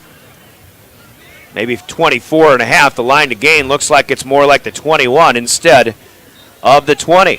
So with 2:05 to go, you get to watch, presumably, Keenholz throw the football long again, which everybody loves to see. He's got one down the far side. Merkwan's got it in traffic. Touchdown. Jack Merkwan battling with the Huron defender, and I think that was Llewellyn out there in coverage, and he was doing a pretty good job, but just at the last moment, Merkwan breaks free. He reaches his arms out. The ball falls in perfectly, and the last 10 yards, good for Merkwan, and another Governor touchdown. 45 yards to the house. Keenholz and Merkwan continue to hook up on the long ones. 43 earlier, 45 this time. It's 25-0 as Cole Peterson will try another PAT. This one with everything working in sync, and it is up and good. 2 for 4 for Peterson with 1:57 to go here, quarter number 1. The Governors are rolling now. They lead 26-0 on homecoming night. We're back with another kick for from the Govs after this 30-second timeout. You're listening to Pierre Governor Football. Join the team and take on your legacy. Since 1862, the South Dakota Army National Guard has been ready to defend our freedom and our way of life. When our nation calls, we are there to help our friends, neighbors, and communities in the event of forest fires, floods, tornadoes, and severe winter storms right here in South Dakota. Now we want you to write the next chapter in our rich history of the South Dakota Army National Guard. Visit their Facebook and Instagram pages or nationalguard.com/SD. Well, the Governors go 9 plays this time, 51 yards. Had a couple of penalties in there that increased some of the yardage, but in the end, a 45-yard touchdown strike from Lincoln Keenholz to Jack Merkwan. As Merkwan again catching this one in stride, he goes from 45 yards out. Cole Peterson tacks on the PAT, and it is 26-0 as Peterson readies to kick. 2 minutes and 53 seconds off the clock this time. Still in the first quarter. Governors 4 for 4. Peterson kicks it long into the end zone. And Jaden Beck wanted to bring it out. He thought he could, but Marty Weismantel says nope. Once it crosses the goal line, that'd be a touchback. So the Tigers will have it 1st and 10 at their own 20-yard line. But Lincoln Kenols right now putting on a clinic and throwing the football. The Governor receivers doing their part as well. Right now, Kenols, my stats have him at 7 out of 10, 209 yards, and 4 touchdowns, and we're still in the first quarter. Huron will spread it out. Still Twins in the backfield, but wideouts both sides. Try to go with Llewellyn, who had that nice gain to start the last possession. He's got a good gain on 1st down here. Up across the 25, spot him at the 27. And a gain of 7 to set up 2nd down and 3. Quinston, Llewellyn, Clark. Shifty runner, and I think that's what Huron definitely going to have to try to do right now. The best thing they can do is keep their defense off the field as much as possible. And I'll even say, give their defensive backfield credit. They've been covering the Governor receivers quite nicely. A lot of good blanket action, but Kenols is just dropping dimes all over the place. Guys like Hansen and Merkwan catching things in stride and turning them into big plays. Jaden Beck with the straight-ahead dive, good for 4, and that's a Huron 1st down to the 31-yard line. 1st down and 10 here for the Tigers between the hash marks as they move from right to left here as we enter the final minute of quarter number 1. They'll spread their receivers out. McNeil back in there with the handoff. Mason Davis and Cade McNeil alternating plays. Llewellyn with 3 yards this time. Well, if you run 3 or 4 yards at a time, 3 plays usually should get you a 1st down, and that's basically what Huron is going to try to do. That's what's worked for them here in the last few weeks. A win at Aberdeen, 21-14 a week ago. The week before that, a 2-point loss to Watertown on their own homecoming night, Hurons. Fighting for more yards here is Beck. He'll cross the 35 to the 36. Hayden Espy in on the stop. Pickup of 2. And that'll bring an end to our first quarter of play. A busy first quarter for the Governor offense. 4 touchdowns. They lead 26-0. Our score on the Gales Gas Service scoreboard, sponsored by Gales Gas Service in Pierre. You listen to Pierre Governor Football, your official voice of the Governors, River 92.7 and drgnews.com with a live stream. The live video stream helped out by Live Ticket. Governor Football sponsored in part by your Pierre Sports Marketing partners, who include Iceberg Funeral Home, the Pierre Dental Clinic, Olinger Law Firm, Stalkin Peterson Lingle, Walti Jones LLP, Red Rosa, Pierre Chamber of Commerce, Pitts Design and Build, Wagner Auto, and the fine men and women of the South Dakota National Guard, your Pierre Sports Marketing partners. 26-0 Govs. Let's take a 30-second break. We'll go to the second quarter next. You're listening to Homecoming Football and your official voice of the Governors, River 92.7 and drgnews.com. The Pierre Fire Department has a strong and proud history of volunteering for our community since 1881. We have some great men and women who are serving our community, and we are always looking for more quality volunteers. No experience is necessary, as we provide training locally. If you are looking for the next adventure and an opportunity to serve your community, volunteer today. It's as easy as calling 605-773-7401 to get started.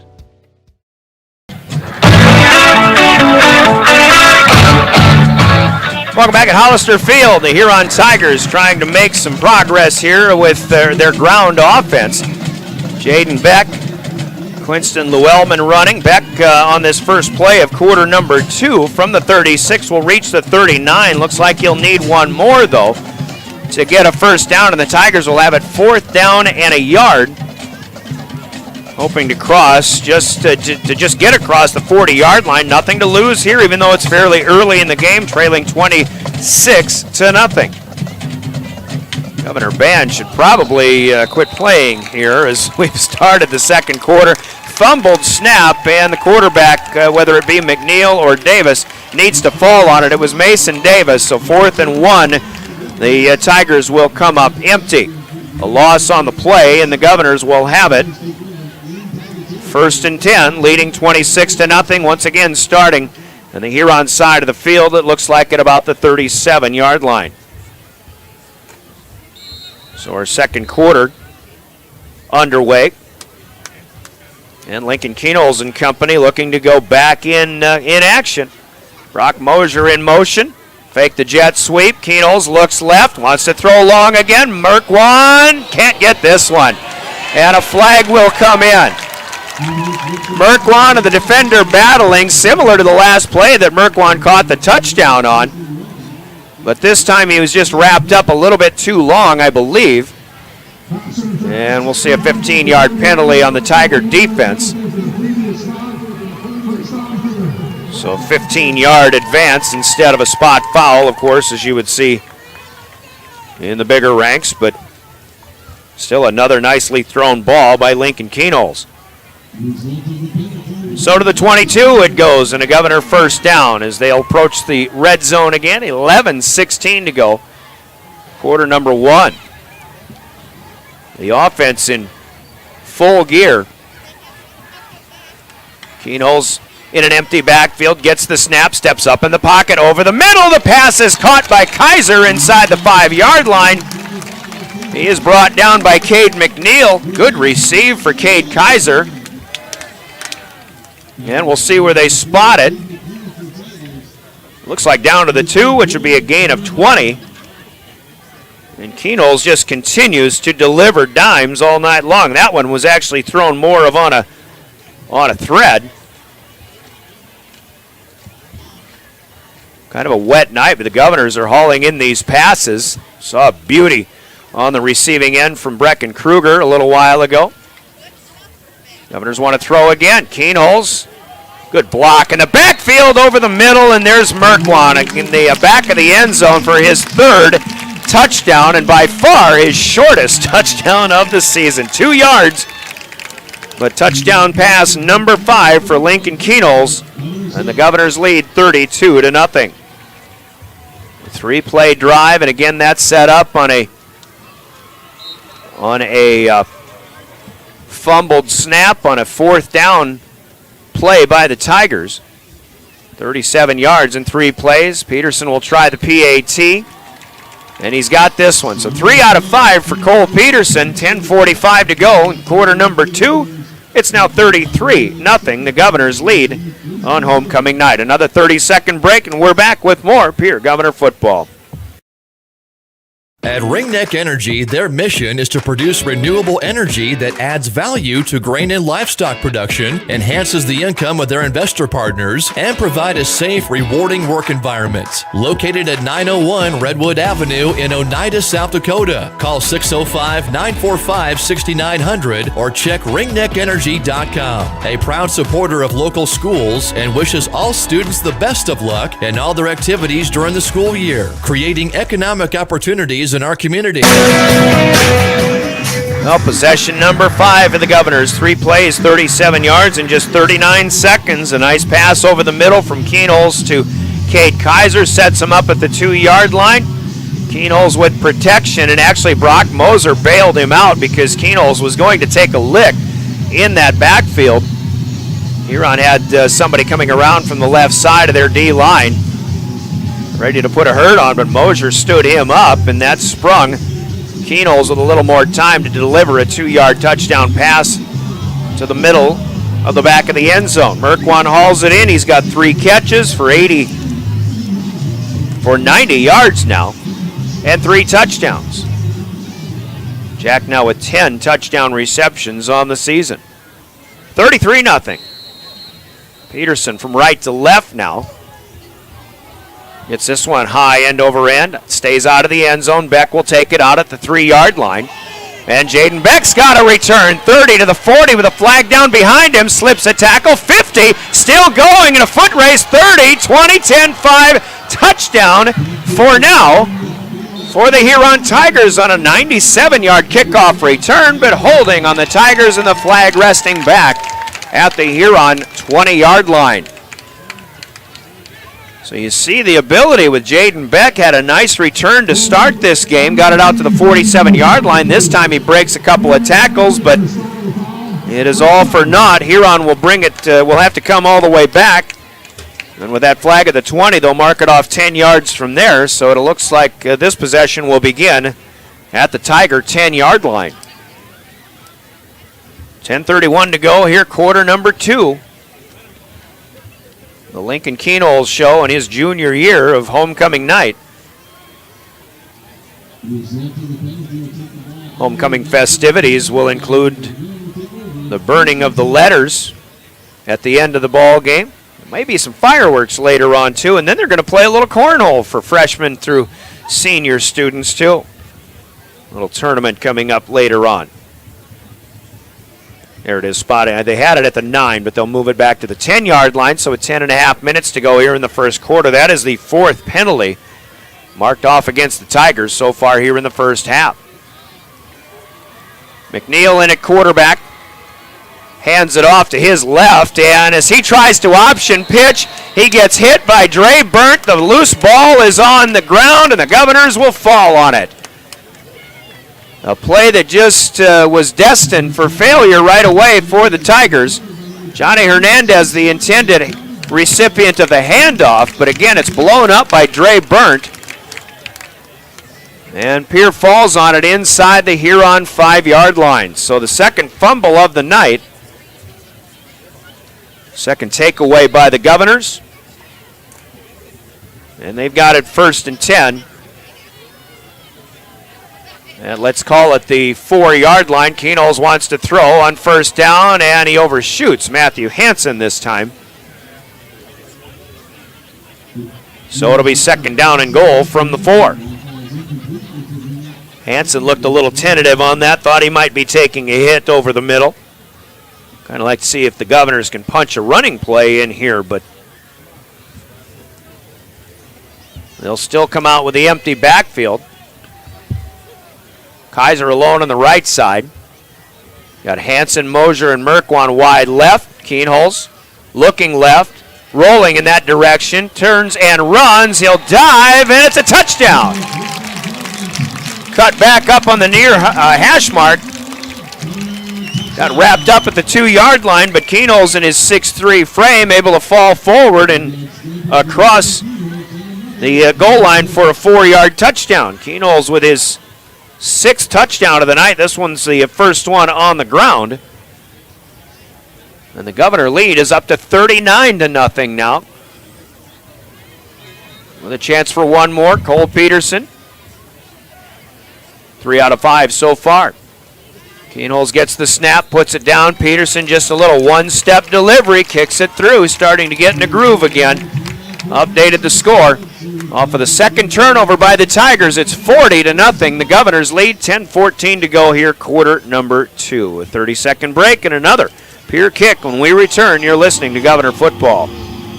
Riverview RV Park overlooks Lake Sharp on the Missouri River. They have all the amenities from full hookups, laundry, showers, dog park, play area, and free Wi-Fi. There's no need to drive across the country. When here in central South Dakota, you can find some of the best fishing and the most spectacular sunrises and sunsets. Call us today at 605-280-6266 or reserve your next camping spot online at briggsrvpark.com. Make Riverview RV Park your home away from home experience. Well, the Governors inducing a fumble inside the Huron 5-yard line 2 plays later after they take over with that takeaway. Lincoln Keenholz scrambles for a 4-yard rushing touchdown. Cole Peterson's PAT makes it 40-0. The Governors having their way with their Highway 14 rivals here on homecoming night. Low line drive kick bounces at the 20.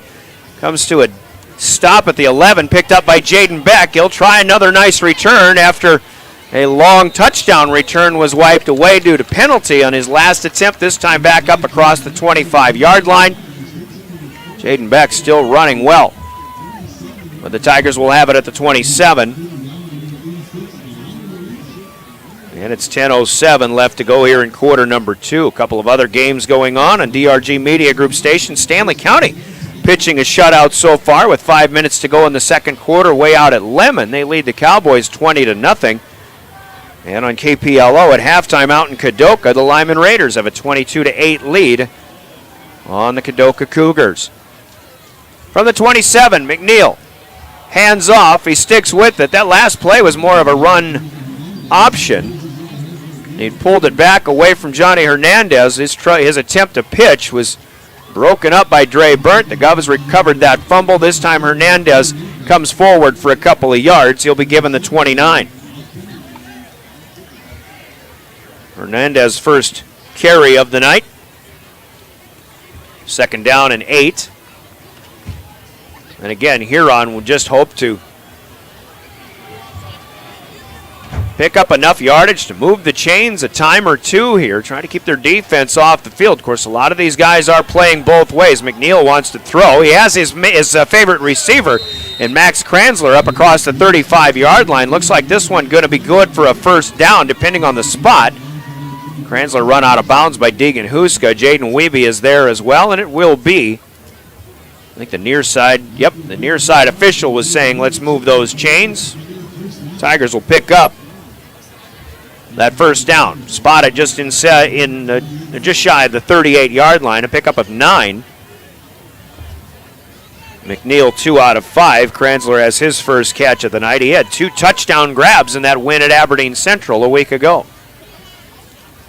McNeil stays inside. They'll option pitch. This one gets away, but it'll be a loss on the play. Tripped up by Huska in the backfield is Hernandez. And just verifying the number, 30, I believe that's 35, or is it 25? We'll stick with Hernandez on that, but a loss of 3 on the play. 25 would be Colt Dunkelberger. He is listed as a wide receiver. 2nd and 13 here. Mason Davis will be the quarterback on this play. In the pistol, has a helper in the backfield. Looking over the middle, has his man Kranzler, and shy of a first down, but a good gain up across the 45-yard line. Governors will upend him at the 46. That'll gain 8. Davis's first completion of the night. Kranzler has his second reception. 3rd down and a yard for Huron. Steve Steele describes the Huron offense as they'll go to Kranzler when they have to. Problem is, a lot of defenses will know when that time is coming. Keep it on the ground. Hernandez straight up the gut, running like a bowling ball, protecting the football. Good gain here for Johnny Hernandez. He's into Pierre territory, dropped at the 48-yard line. So a pickup of 6 here. And the Tigers starting to settle in on this possession. The first time they've picked up multiple first downs on a drive. They'll switch footballs here, maybe get something a little drier in there. We're under 8 minutes to play, 7:45 counting here in the second quarter. Governors lead 40-0 on homecoming night. McNeil surveying.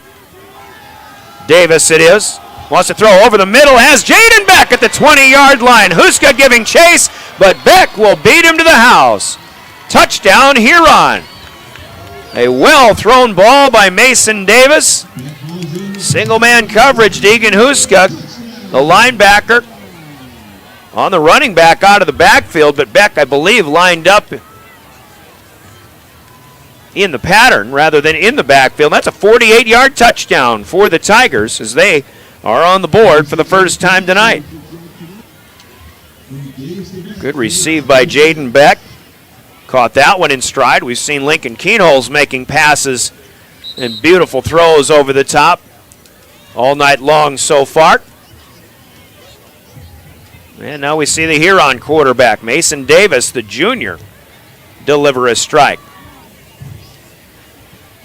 Huron kicker asking to move, just as Cole Peterson needed to. And Acer 2 will kick with the left foot. Snap is good, the spot down, and the kick is good from 2, and we have a new score, 40-7 with 7:29 to go. Here in the second period, Tigers will kick after a 30-second timeout. You're listening to Pierre Governor Football.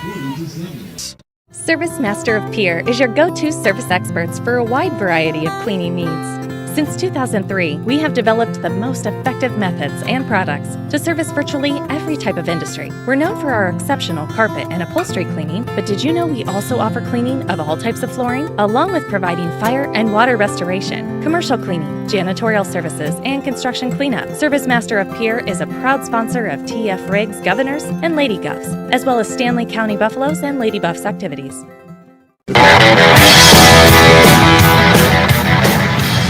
Well, a well-run possession here for the Huron Tigers. Took them a while, but a couple of first downs picked up on the ground. They used the pass, a couple of short completions to Max Kranzler, but that sets up an over-the-top throw from Mason Davis from 48 yards out as he hits Jaden Beck. Acer 2 adds the PAT to make it 40-7. That drive goes 73 yards in just 5 plays for the Tigers. They're on the board for the first time.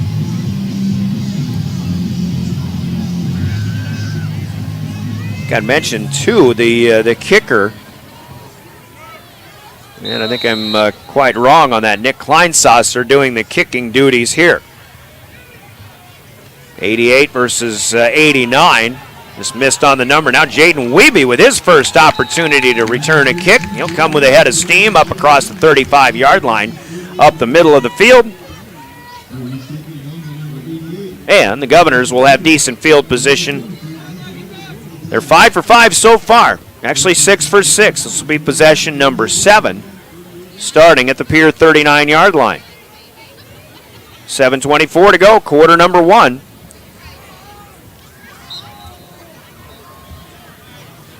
Pier moving from right to left here, east to west. There's been no wind so far here tonight, just a cool, damp night.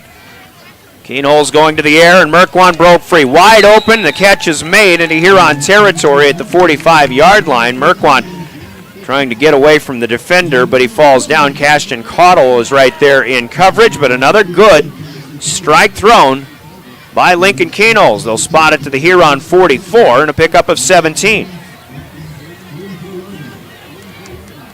Merkwan's 4th catch of the night, but the first one that didn't put points on the board. 3 wide to the right, 1 to the left is Merkwan. That's the near side with the ball on the near hash mark. Keenholz waiting for the snap. The Governor's just going to continue to work what works right now. Keenholz looking for Merkwan again, looking to go over the top. Merkwan's got it at the 5-yard line.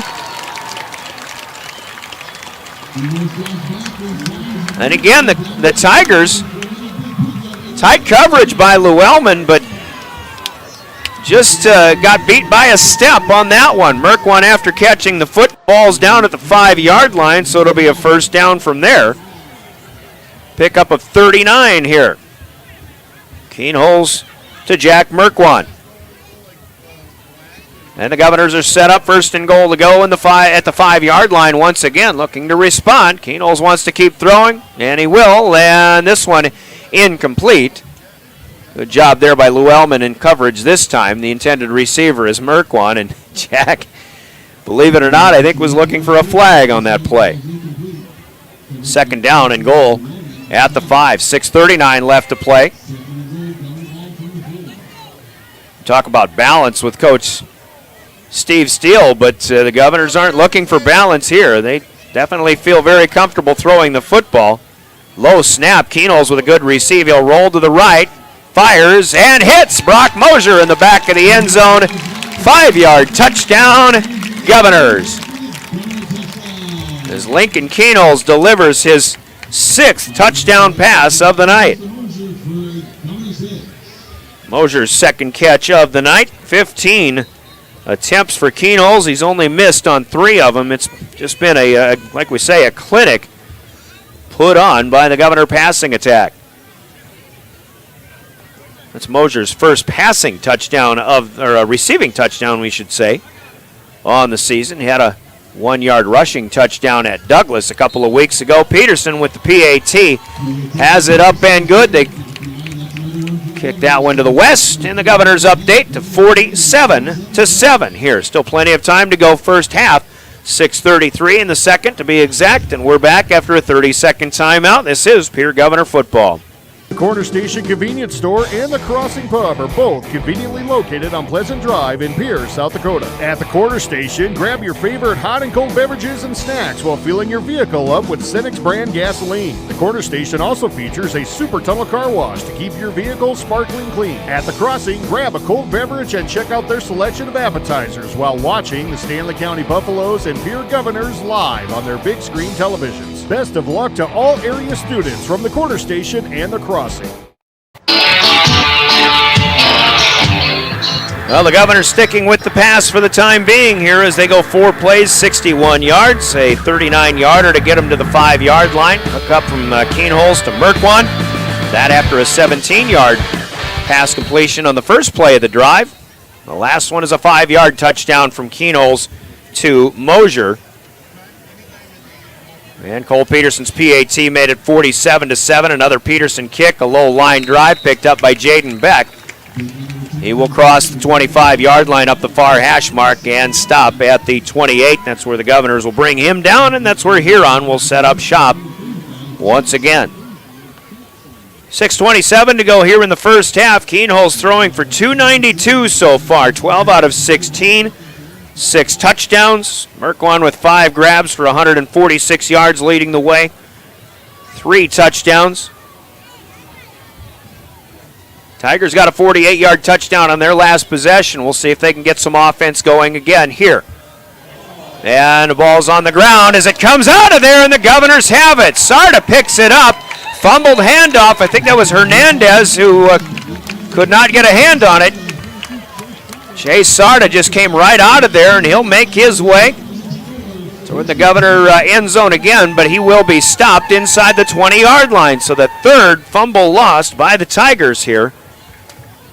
And Pierre will have another short field with which to work. Set him up at the 19-yard line of the Tigers with 6:19 to play. Pierre has capitalized on both of the previous turnovers. Keenholz staying in the pass. And he runs and fires, and a nice job undercutting the throw here. Good job by Cashton Caudle as the intended receiver. Matthew Hansen unable to get a hand on that one. Rare incompletion for Lincoln Keenholz. As the Governors continue to work through the pass, and, Huron has had some pretty good coverage on several occasions. The passes have just been that good. Keenholz continues. This one over the middle has Hansen at the 5-yard line. He'll be hit and dropped. With Dylan Lichty in coverage this time. Another well-thrown football. Spot it to the 5.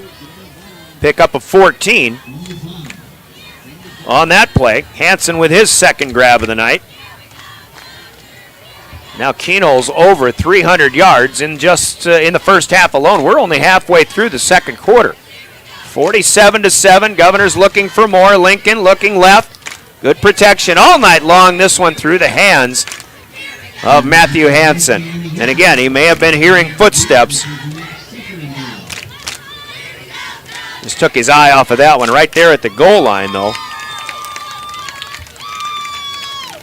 And the Governors will set up again. 2nd down and goal from the 5.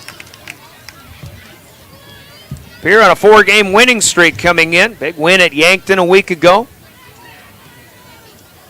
Brookings with a loss last night. If the Governors get a win here, they'll probably move up into the 2 spot. And as far as the 11 AA rankings are concerned, Keenholz in trouble. Rolling left, keeps it alive. He finds a man in the back of the end zone.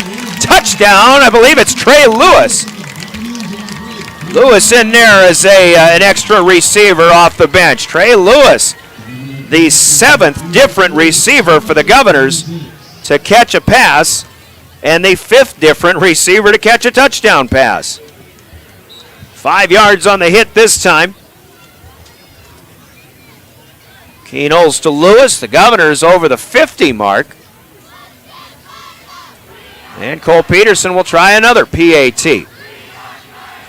Kick is up, and he's just getting better and better. Had a couple of mishaps in the early going, but Peterson now 6 out of 8 for PATs. New score is 54-7, the Governors lead. We'll pause for 30 seconds with 5:37 to go here in the second period. You're listening to Pierre Governor Football. Graham Tire of Pierre is your premier hometown shop, specializing in tires to fit vehicles, from ATVs to large farm equipment and everything in between. At your tire store next door, you can find a plethora of brand name tires that range from 4 to 10 ply and much more. Our highly skilled technicians can handle brakes, heating, and air conditioning. Call us today at 224-8643 or visit us at grahamtire.com. Graham Tire is a proud sponsor of Pierre and surrounding communities' local activities.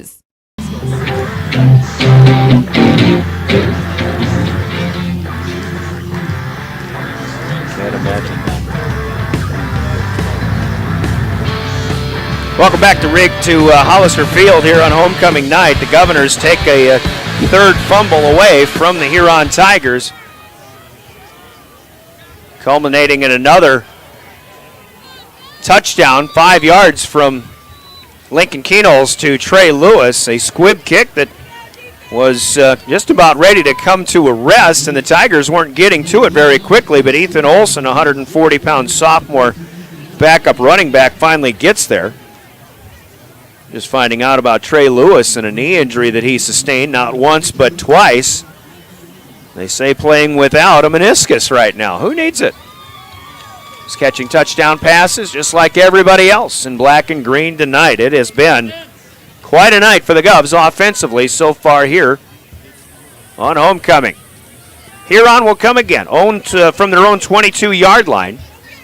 Cade McNeil, short pistol snap, handoff, and the Tigers spread it out here. This is Beck to the 30, 35, up to the 40. He'll be run out of bounds by Gavin Stotts. And a good gain here by Jaden Beck.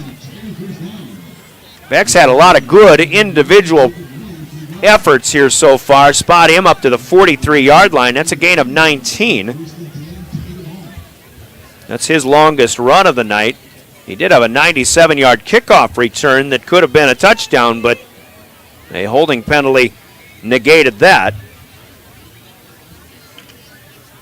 Now 6 carries and 24 yards, but most of them on that last play. Huron will send 3 to the wide side of the field. Mason Davis back in there. He's the one that threw the touchdown pass, and he's throwing over the middle here this time, looking for Beck again, and Beck had it. This will be pass interference called against Deegan Huska.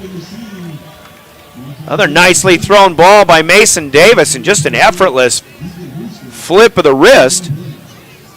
Throwing downfield about 30, 35 yards, but Huska had his hand on the shoulder pad, I believe, of Beck the entire way, and that'll be a 15-yarder knocked off against the Governors. So Huron will advance into Pierre territory once again. And they'll pick up another first down, spot this to the Governor 42. Tigers just coming out. They're trying to, obviously you're not going to match the Governors offensively, but I think they're looking forward now a little bit to seeing what they're capable of on offense. If there is a weakness in the Governors, they have been susceptible to the deep pass. Certainly last year, and on a few occasions early this year. Beck, with some hesitation, will dive ahead to the 40-yard line, maybe to the 30, well, just across the 40. Be a gain of about 2.5. Second down, we'll call it 8. Huron a couple of times has been able to spread the field, and maybe, at least on that last good run by Beck of 19 yards, seemed like they're able to do a little misdirection. The Governors got caught leaning to their right. Huron came back against the grain, picked up a nice gain. Here's Llewellyn in motion. Davis hands off. Beck, spin move, and he'll maneuver forward up the near seam to the 36-yard line. Good hard 4-yard gain for Jaden Beck. Third down and 4.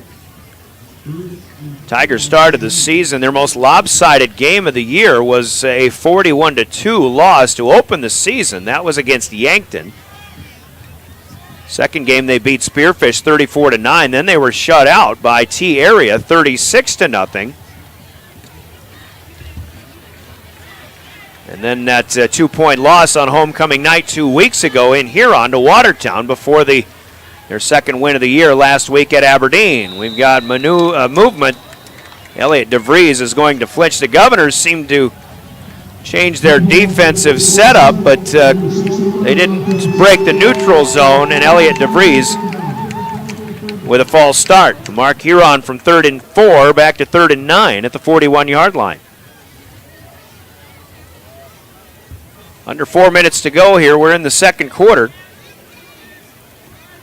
Look on that scoreboard. Jaden Weeby, the Pierre Area Coaches Association Male Athlete of the Week. He's had a really nice last couple of games for the Governors. Punt return at Douglas. It went for a touchdown. Last week in Yankton, made some big stops.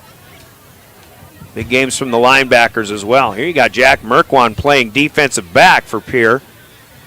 He'll cover the widest receiver to the left. McNeil throwing off his back foot, nearly picked off by Jaden Weeby, almost on cue. Weeby diving at the 30-yard line. That pass intended for Max Kranzler.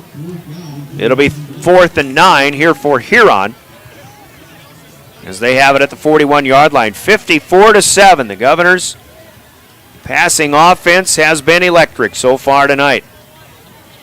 Lincoln Keenholz over 300 yards passing with 7 touchdowns. And he ran in the 8th one from 4 yards out. Tigers will go for it from the 41.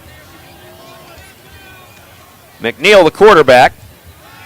Nope, it's Mason Davis again. He'll throw far side, had a man, but leads him a little bit too far. The intended receiver, Killian Malley. And this Tiger drive will stall on downs. That was a 4th and 9 play. So the Governors will take over once again. 1st and 10. This one here coming from the 41-yard line on their own side of the field. 3:17 still to play. Obviously plenty of time for the Governors to try to make some more offense happen here to close out the second quarter. 2 wide right, 1 to the left. They'll stay on the ground here. Mosier going to get wrapped up in the backfield. Well, you can see why the Governors rely so heavily on the pass, even on a night when they're leading by the margin that they are. They have a 47-point lead, but here going to the ground, and Mosier wrapped up by Ethan Remington, who broke free very quickly. Loss of 5 on the play, back to the 36-yard line. So on 2nd and 15, Keenholz will be alone in the backfield once again. He'll send a man in motion. Mosier across the way. Reverses, and now he takes the handoff going back out to the outside. Good surge as he tries to turn the corner back up ahead of the 40-yard line, upended to the 42. He gets 7 yards back. So the 5 he lost and then some. Spot him to the 43. 5th carry for Brock Mosier tonight. Tallying about 13 yards. 2:10 to go here, first half. 54-7, 3rd and about 9 for the Governors. Keenholz takes the snap, looking over the middle, fires. Merkwan dives, can't get to it. That's Kaiser, rather. As that one just led a little bit too far. Keenholz looked like he may have relaxed a little bit on that. And the Governors, for the first time, stopped on offense. Keenholz will stay in there, but it will be for a punt attempt. Governors tried a couple of running plays. Lost 5 on one, got 7 back on another, but 3rd and 9, it was a passing situation. And for the first time, as we mentioned, they'll come up empty. So Keenholz is the punter. Back to return is Gavin Moding. He takes a line drive on the receive. 30-yard line. One of the Governors just got laid out. This is Kranzler, rather, on the return. And a big block to spring this one. Nicely done by the Tigers, but feeling the effects is going to be Grayson Schutzel, a 180-pound sophomore. As he comes off the field, Casey Michelson will check him out. Actually, 46, Lucas Jones. So after the punt, Huron will have a chance to put some more offense on the board. Trailing 54-7 with 1:48 left in the second quarter. They've got it on the Governors' side of the field for the first time to start a drive tonight. And they'll have it at the 47-yard line. Looking at this Tiger team, and again, just trying to make some plays. They'll have to do most of it through the air. Davis, nope, it's McNeil. McNeil, generally the first down quarterback. He has another pass knocked down here. Cade McNeil, just 5'10", has had a few knocked down tonight by the big offensive, or the defensive linemen of the Governors, rather. McNeil has tried 7 passes. Mason Davis bringing the play in here. He's tried 6. Both have completed 2. Davis had the big one, 48 yards to Jaden Beck for the touchdown. The only score on the board for the Tigers so far. 1:43 to go in the second quarter. Huron will get set, 3 wide on the left side. Davis looking in that direction, and a one-handed attempt, but Dylan Lichty unable to bring it in. And that pass will be incomplete. So Davis will check out. And McNeil will be back in on a 3rd down and 10 attempt for the Tigers.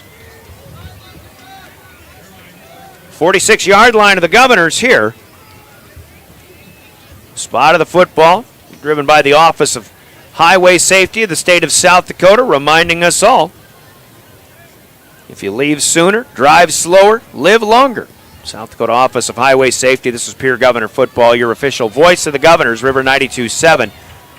KGFX FM Pierre, a member of DRG Media Group. Live streaming with the help of our friends at Live Ticket on drgnews.com.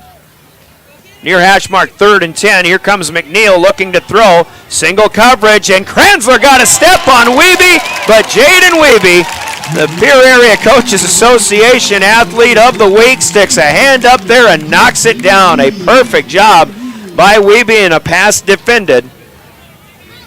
Tigers look like they had a play. They certainly had something cooking. Kranzler had the step, but Wiebe in coverage to knock it down. It'll be 4th and 10 from the 47-yard line. That was McNeil's best pass of the night, but again, Governors still playing D. Back to punt, Killian Malley. This will be his 4th punt attempt on the night. Receives it all the way into the stomach. He gets a high kick here, and a fair catch will be called and taken by Wiebe at the 11-yard line. So a good kick that time for Malley. 36 yards, and the Governors will have it 1st and 10. Still plenty of time, 1:27 to go with their quick strike ability. A long field to play on. We'll see what happens. From the 11-yard line, probably will expect Keenholz to go back to the air, where he has had some kind of night so far. Mosier is with him in the backfield. Actually, Trey Lewis, I believe, is with him in the backfield. 3 wide outs to the right side. Keenholz, first handoff to Lewis. He's got a seam to the right side, and he cuts back. Nice gain up across the 15 to the 20-yard line. That's a pickup of 9 for Trey Lewis on his first carry of the night.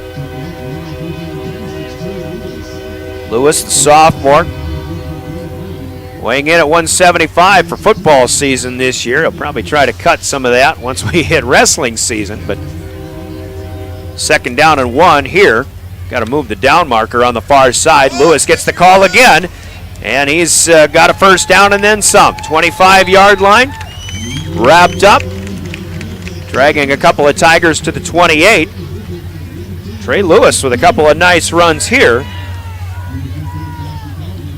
Actually, let's put him back to the 27, 16 yards on his first 2 attempts on the night. And now, under a minute to play in the first half. 35 seconds to go. Second quarter, 54-7. Governors on top. Keenol's will throw. Merkwan setting up the screen, has room to run. 30 to the 40. Hesitates, cuts back, breaks a tackle, 45 to the 50. Got a couple of blockers to help out. Steps back at the 20, still on his feet. 10-5 touchdown.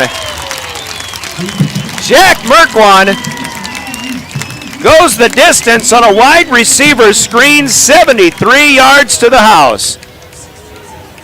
He broke a couple of tackles early on, and then as he broke free up near the 50-yard line, Matthew Hansen was leading the way. He was able to get a block or two. Merkwan cut back at the 20-yard line, but only to make the defense think of something else. He stayed along the sideline the rest of the way, and a longest pass play from scrimmage for the Governors this season, 73 yards. And another touchdown. Cole Peterson with the PAT is good. And the Governors, with 16 seconds to play here in the first half on homecoming night, are leading 61-7. They'll kick when we come back after a 30-second break. This is Pierre Governor football. Scott Darnell with Lee Real Estate in Pierre is ready to help you find your dream home. There are 10 things you need to do to buy or sell your home. Number 1, call him at 605-220-2676, and he'll handle the other 9. As your resident realtor on a bike, he will make buying or selling your home feel like a walk in the park, not an Ironman triathlon. Find him on Facebook or email scott@LeeRealEstatePierre.com. Lee Real Estate and Scott are proud sponsors of Central South Dakota Youth Sports and Events broadcast on Live Ticket TV. Well, quick strike ability, we mentioned it. The Governors certainly have it. They stayed on the ground for a couple of plays, but just a simple wide receiver screen. Jack Merkwan, and with Matthew Hansen in particular leading the way. Cade Kaiser had an early block to spring Merkwan off the line of scrimmage on that screen, but he goes 73 yards. Cole Peterson's PAT makes it 61-7. Jaden Beck will take the Peterson kickoff at the 10-yard line from the far side, bringing it all the way to the near side across the 20, 25. Lowers the shoulder and is out of bounds near the 30, so Huron will have it there. 3 plays, 89 yards, taking a minute and 11 seconds off the clock. So with 8 seconds to go, the Tigers have it at their own 26. See what they decide to do here, whether they try to put one up and make a big play. Certainly no reason why they don't have to, or why they wouldn't. McNeil, the quarterback, but they'll stay on the ground with it. Spread it up the middle. Final play of the first half here to the 34, Quinston Llewellyn, for a gain to the 34, and that'll be put an end to the first half of play. A lot of offense for the Governor passing attack, and a lot of touchdowns for Lincoln Keenol's, the Gales Gas Service scoreboard at the end of the first half of play. It's Pierce 61 and the Huron Tigers 7. Scoreboard brought to you by Gales Gas Service in Pierre. Use their budget plan and keep full service when it starts to get cold, and stay warm all season long with Gales Gas in Pierce. 61-7 our score. Our halftime break is next. It's brought to you by Leiden & Associates, Ameriprise Financial in the Northridge Plaza in Pierre. Let's take a 3-minute timeout. You're listening to Pierre Governor Football.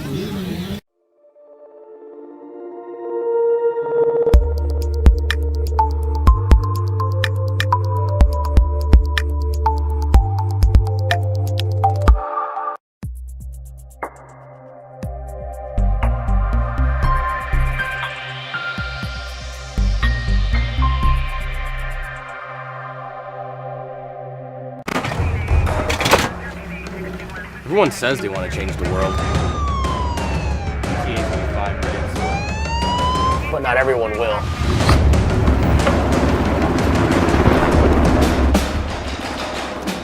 We are not everyone.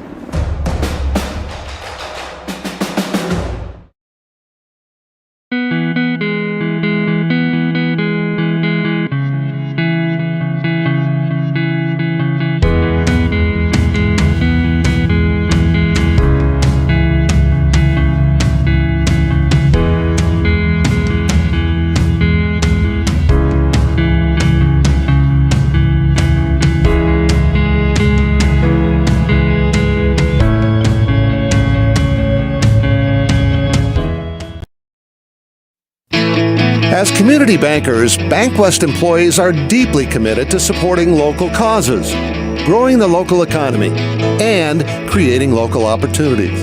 At a time when you can bank anywhere, we hope you choose BankWest. We'll be your financial partner for the long haul, helping you and your community achieve financial success. BankWest. Convenient, connected, committed. Member FDIC. We hope you are all enjoying the student productions of your school. Tonight's event and every event produced by your school during the school year are created, filmed, and produced by the students you love to follow and support. Become a booster of your school's live event coverage by becoming a sponsor. It's a great way to show your support of the athletes and students in your community. As a sponsor, you'll get great visibility for your business, organization, or family by supporting the live productions of your school. John Hoffman Electric is your neighborhood electrical service contractor, and so much more. No job is too big or too small for our team of professionals. We pride ourselves on keeping up with new technologies, such as Aerial, an augmented reality visual tool used to customize and experience a finished space before breaking ground. So whether you're building new or renovating a home, farm, or commercial space, let John Hoffman Electric light the way. John Hoffman is a proud sponsor of all local activities broadcast on Live Ticket TV. Whether you're looking to refinance or finance new auto loan, Owyhee Federal Credit Union has some of the lowest rates in town. Rates as low as 2.55% APR. You have no reason not to check us out. It's easy. Apply online or stop in at 221 East Pleasant Drive in Pierre. Owyhee Federal Credit Union, your hometown credit union since 1955. Hollister Field, Phil Troutner Stadium, Brian Oakland with a play-by-play, and it is the Lincoln Keenholz Show tonight. His junior year, homecoming has just turned into a passing clinic, to say the least. Huron's offense a little slow going. They did get one nice pass play in the second quarter for 48 yards and a touchdown, but meanwhile the Governors with 9 scores in 10 possessions, helped out in part by 3 fumbles lost by the Tigers, rather. And Lincoln Keenholz on those 9 touchdown possessions has run 1 in on a scramble play, but he has 8 touchdown passes on the night, and he has thrown for 384 yards on 17 of 22 completions. Just amazing statistics here for Keenholz, and a lot of this in pretty good coverage, if I'm being honest, with the Huron defenders. But just some of these passes tonight, whatever it is for Lincoln, he's just feeling it on this cold, damp night. It's not really cold out. Game time temperatures were in the low 60s. We're probably back in the 50s now, but it's just everything aligning for Lincoln Keenholz and the Governor passing attack tonight.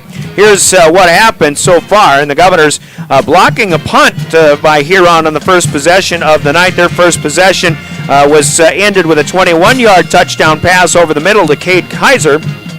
Cole Peterson in a bit of a mud bog was unable to hit the PAT. The Governors led at 9:04 to go in the first quarter, 6-0. After a 3-and-out, they get a one-play scoring drive, 43-yard touchdown to Jack Merkwan, and the dime dropped right in by Lincoln Keenholz down the far side. That made it 13-0 with 7:55 to go in the first. Another 3-and-out for the Tigers, a 3-play, 61-yard drive with a 51-yard touchdown pass to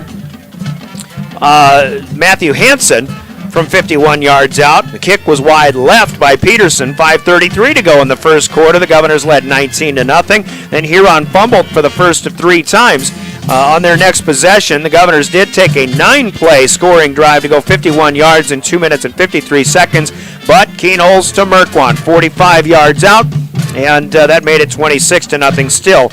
Under 2 minutes to go in the first quarter. Huron picked up a first down and was stalled on downs in Pierre territory at the 37-yard line. No, I take that back. That was still in the Huron side of the field. They went for it on 4th and 1, but fumbled the snap.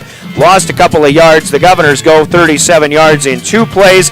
They got a 15-yard pass interference penalty as well, and a 20-yarder to Kaiser over the middle, and then a 2-yard touchdown pass from Keenholz to the back of the end zone to Jack Merkwan. That made it 33-0, a minute 15 into the second quarter. Huron fumbled on the first play of the next possession. The Governors take over. That was on an option pitch from inside the 10-yard line. Governors fall on it at the 4, and 2 plays later, Keenholz scrambled in from 4 yards out to make it 40-0.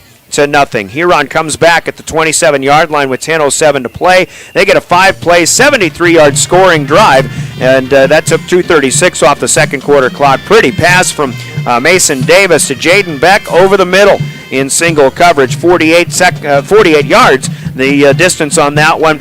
Nick Kleinsasser made the PAT to make it 40-7 with 7:24 to go in the second period, but the Governors come right back. 4 plays from 61 yards out. Keenholz to Mosier finishes it from 5 yards out. Peterson's PAT makes it 47-7. That was 6:33 to go. Another Tiger fumble on the first play in the next drive, and the Governors set up at the Tiger 19-yard line. 3 plays later, a 5-yard touchdown strike to Trey Lewis, the 7th different receiver to catch a pass and the 5th different receiver to catch a touchdown from Keenholz tonight. That made it 54-7 with 37 to go. Huron had an opportunity, but they stalled on downs in Pierre territory at the 41. The Governors were stopped with 3:17 left, or actually with 1:48 left in the first half, on a 3-and-out. Keenholz had to punt. Huron went 3-and-out from the 47-yard line from there, though, and they ended up punting. The Governors were pinned all the way back to the 11-yard line. A couple of runs from Trey Lewis to pick up a first down, and then a wide receiver screen from Lincoln Keenholz to Jack Merkwan.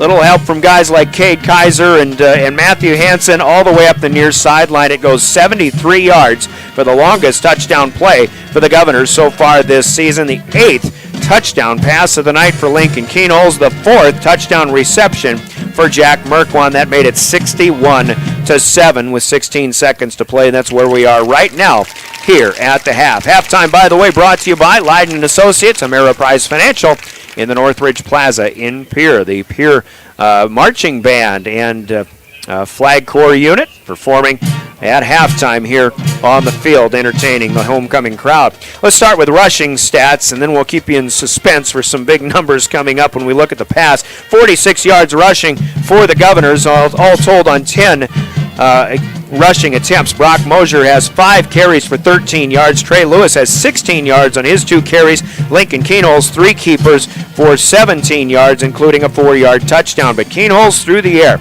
unofficially, 17 out of 22, 384 yards passing, 8 touchdowns.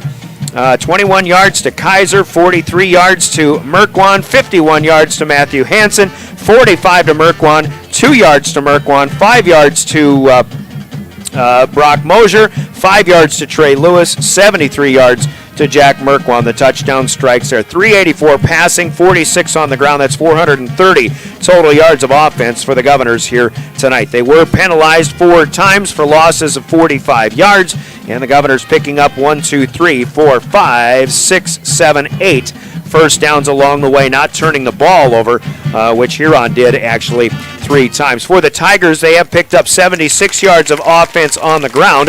Jaden Beck has rushed 8 times for 30 yards. In fact, it's Quinston Llewellyn-Clark with 4 carries for 45 yards. Johnny Hernandez, 3 carries, 3 yards. Mason Davis, the second quarterback, with 1 carry for a loss of 2. Actually had to cover up a fumble on that. So 76 on the ground. Davis and McNeil combined are 4 of 15 for 67 yards through the air. Davis has the 48-yard hookup to Jaden Beck for the touchdown. Meanwhile, Max Kranzler has caught 2 balls for 17 yards. Johnny Hernandez, 1 catch for a 2-yard pickup on a screen play. So 67 passing, 76 on the ground, 143 total for the Tigers. But again, those 3 key turnovers and 5 penalties for 40 yards lost as well. And that is where we are at right now. The Governors lead 61-7 at halftime. We'll have a running clock with the Governors leading by 35 plus when we get going into that second half. But we'll continue our halftime. An extended timeout, so another 3-minute break. You're listening, or extended halftime rather, 3-minute timeout. Leiden & Associates halftime break continues next. You're listening to Pierre Governor Football.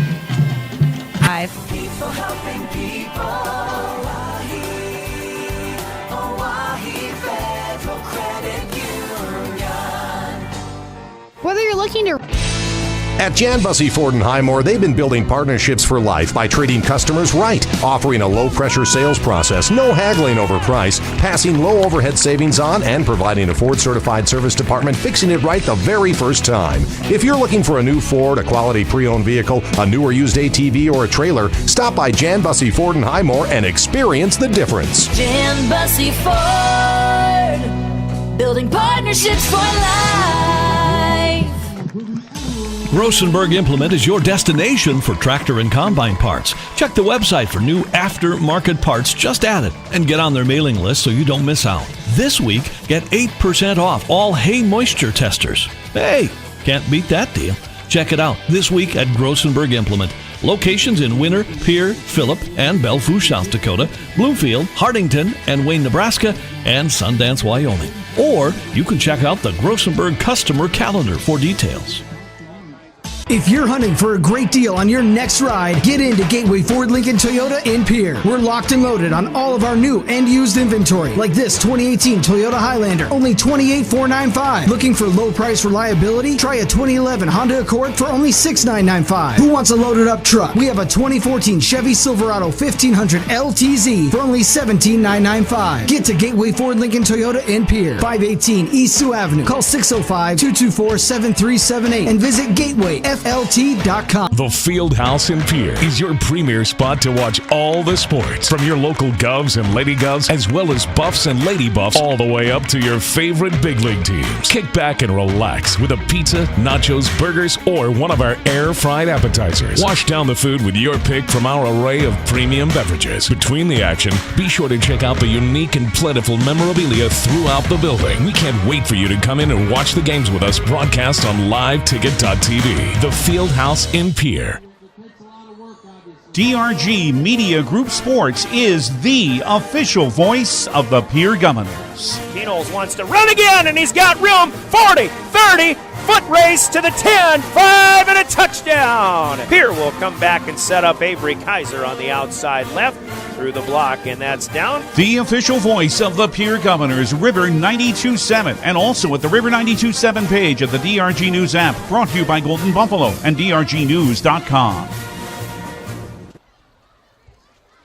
Limestone canyons, flowing waterfalls, and pristine beauty make Spearfish a sanctuary for those seeking the ultimate escape. Outdoor enthusiasts will find top-notch sport climbing, mountain biking, and UTV OHV trails. Guests are steps away from peaceful hiking trails and tranquil streams. Relax and rehash your day's adventure at one of our award-winning local breweries. Finding rest is an important part of any adventure. Lodging in Spearfish comes through. The Governors conjuring up memories of the offensive juggernaut that was from 2 years ago here tonight in this passing attack.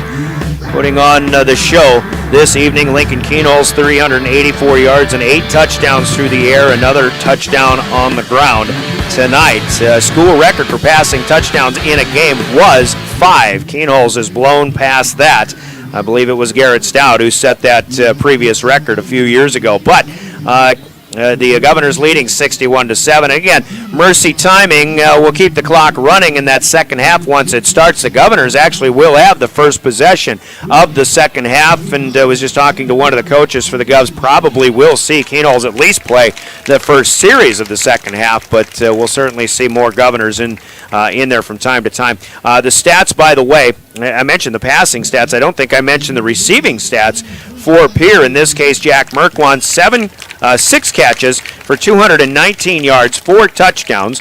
Unofficially, of course. Matt Hansen with 2 catches for 65 yards. Merkwan, by the way, with those 4 scores of 43, 45, 2, and 73 yards. Hansen with the 51-yard touchdown has 65 yards receiving. Cade Kaiser with 2 catches for 41 yards, including the first touchdown of the night from 21 yards out.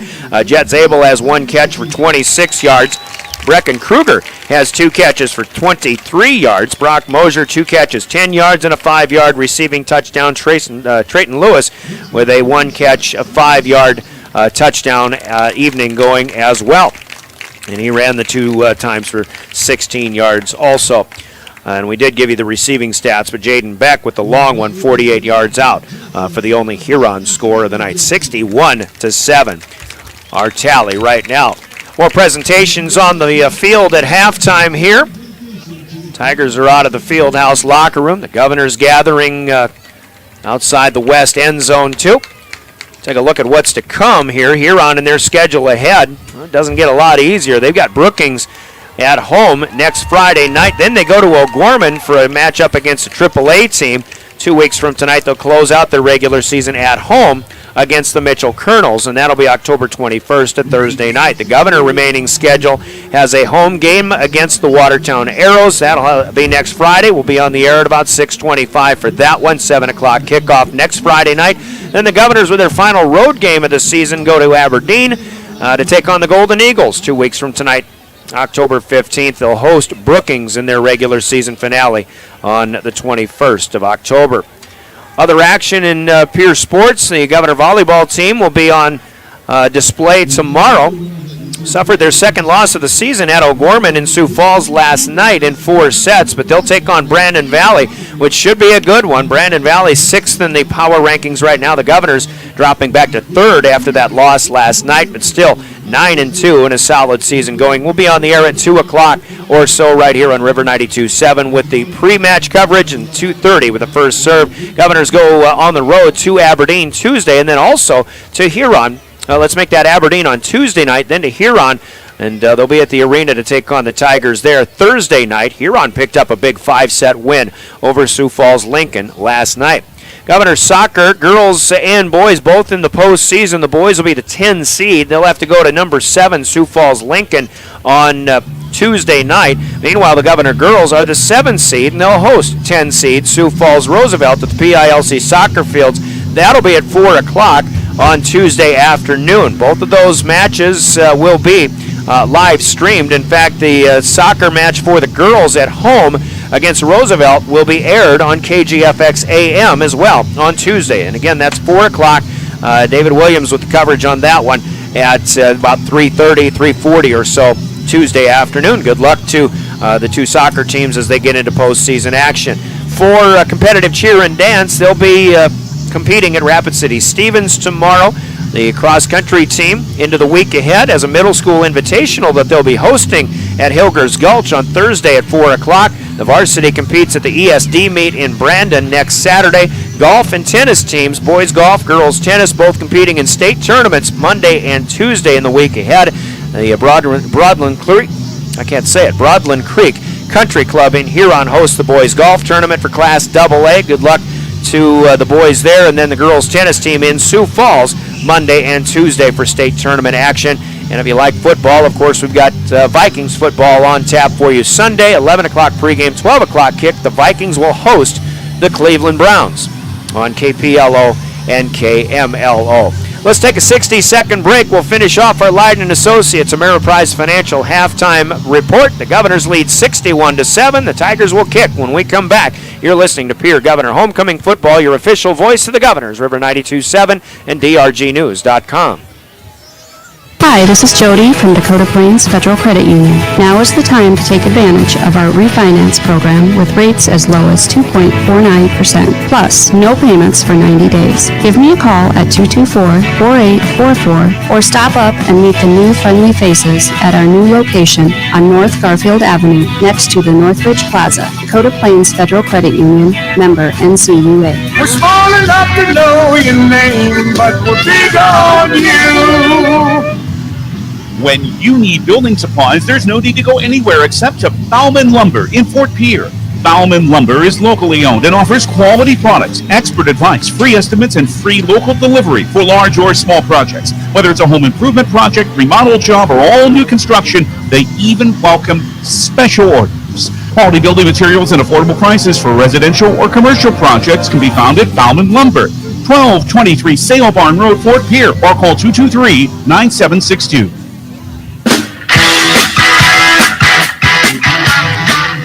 We're back at Hollister Field, ready to go for the second half. Second half kickoff to be put in play by the Huron Tigers is brought to you by the folks at Comtech in Pierre.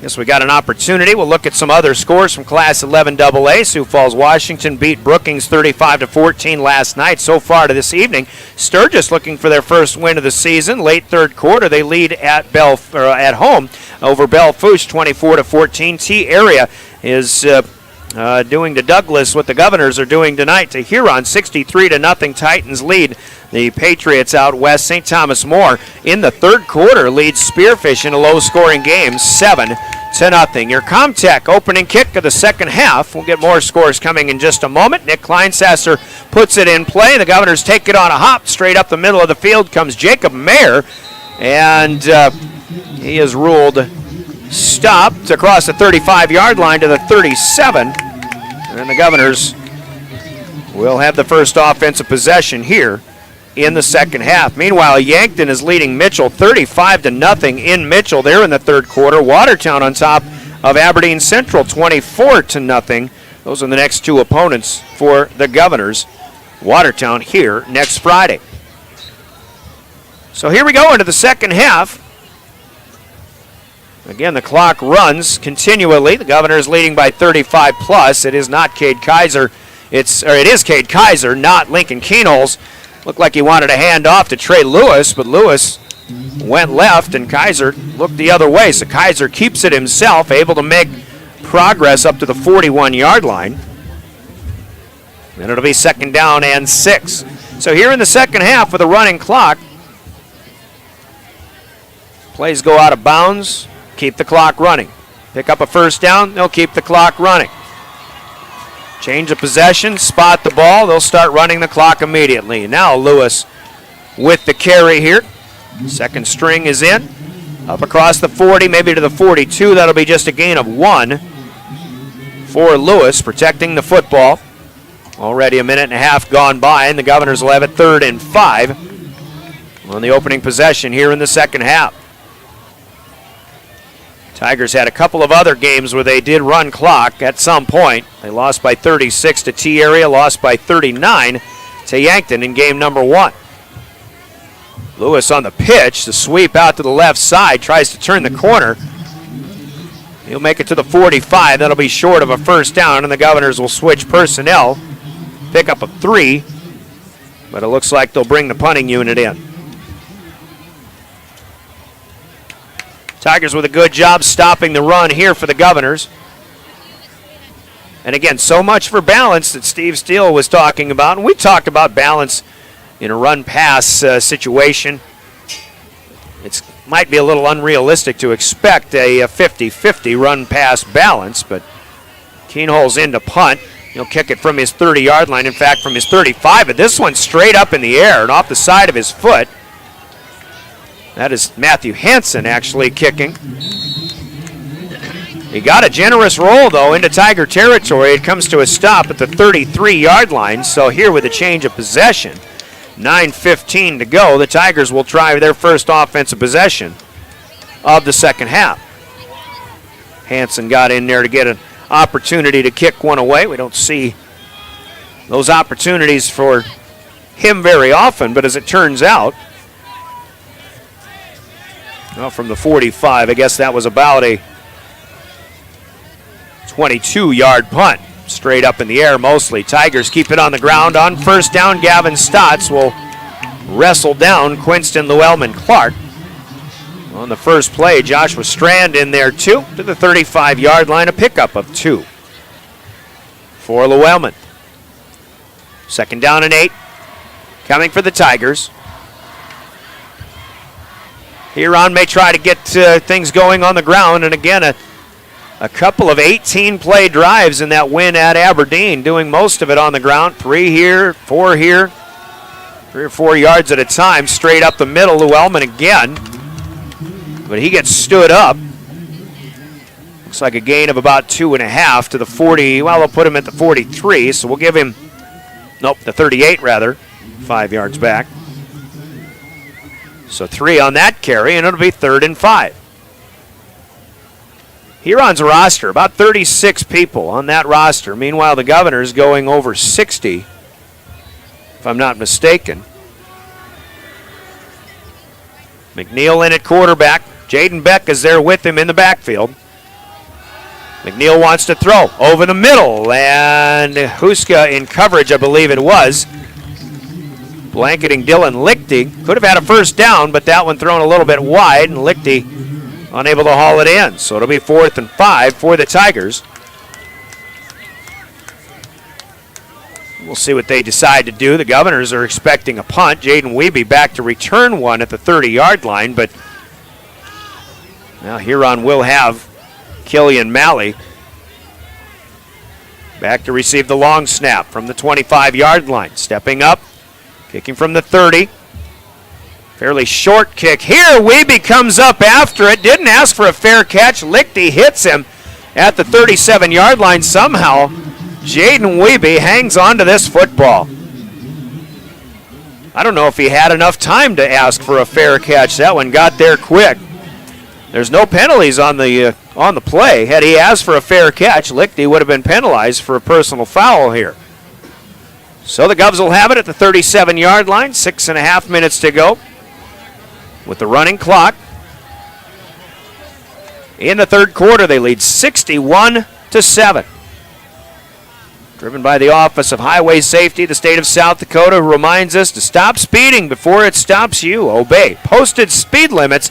You're listening to Pierre Governor Football and your official voice of the Governors, River 92.7, KGFX FM Pierre, a member of DRG Media Group, live streaming with the help of Live Ticket at drgnews.com, the River 92.7 page, the DRG News app, downloadable for your iPhone and Android.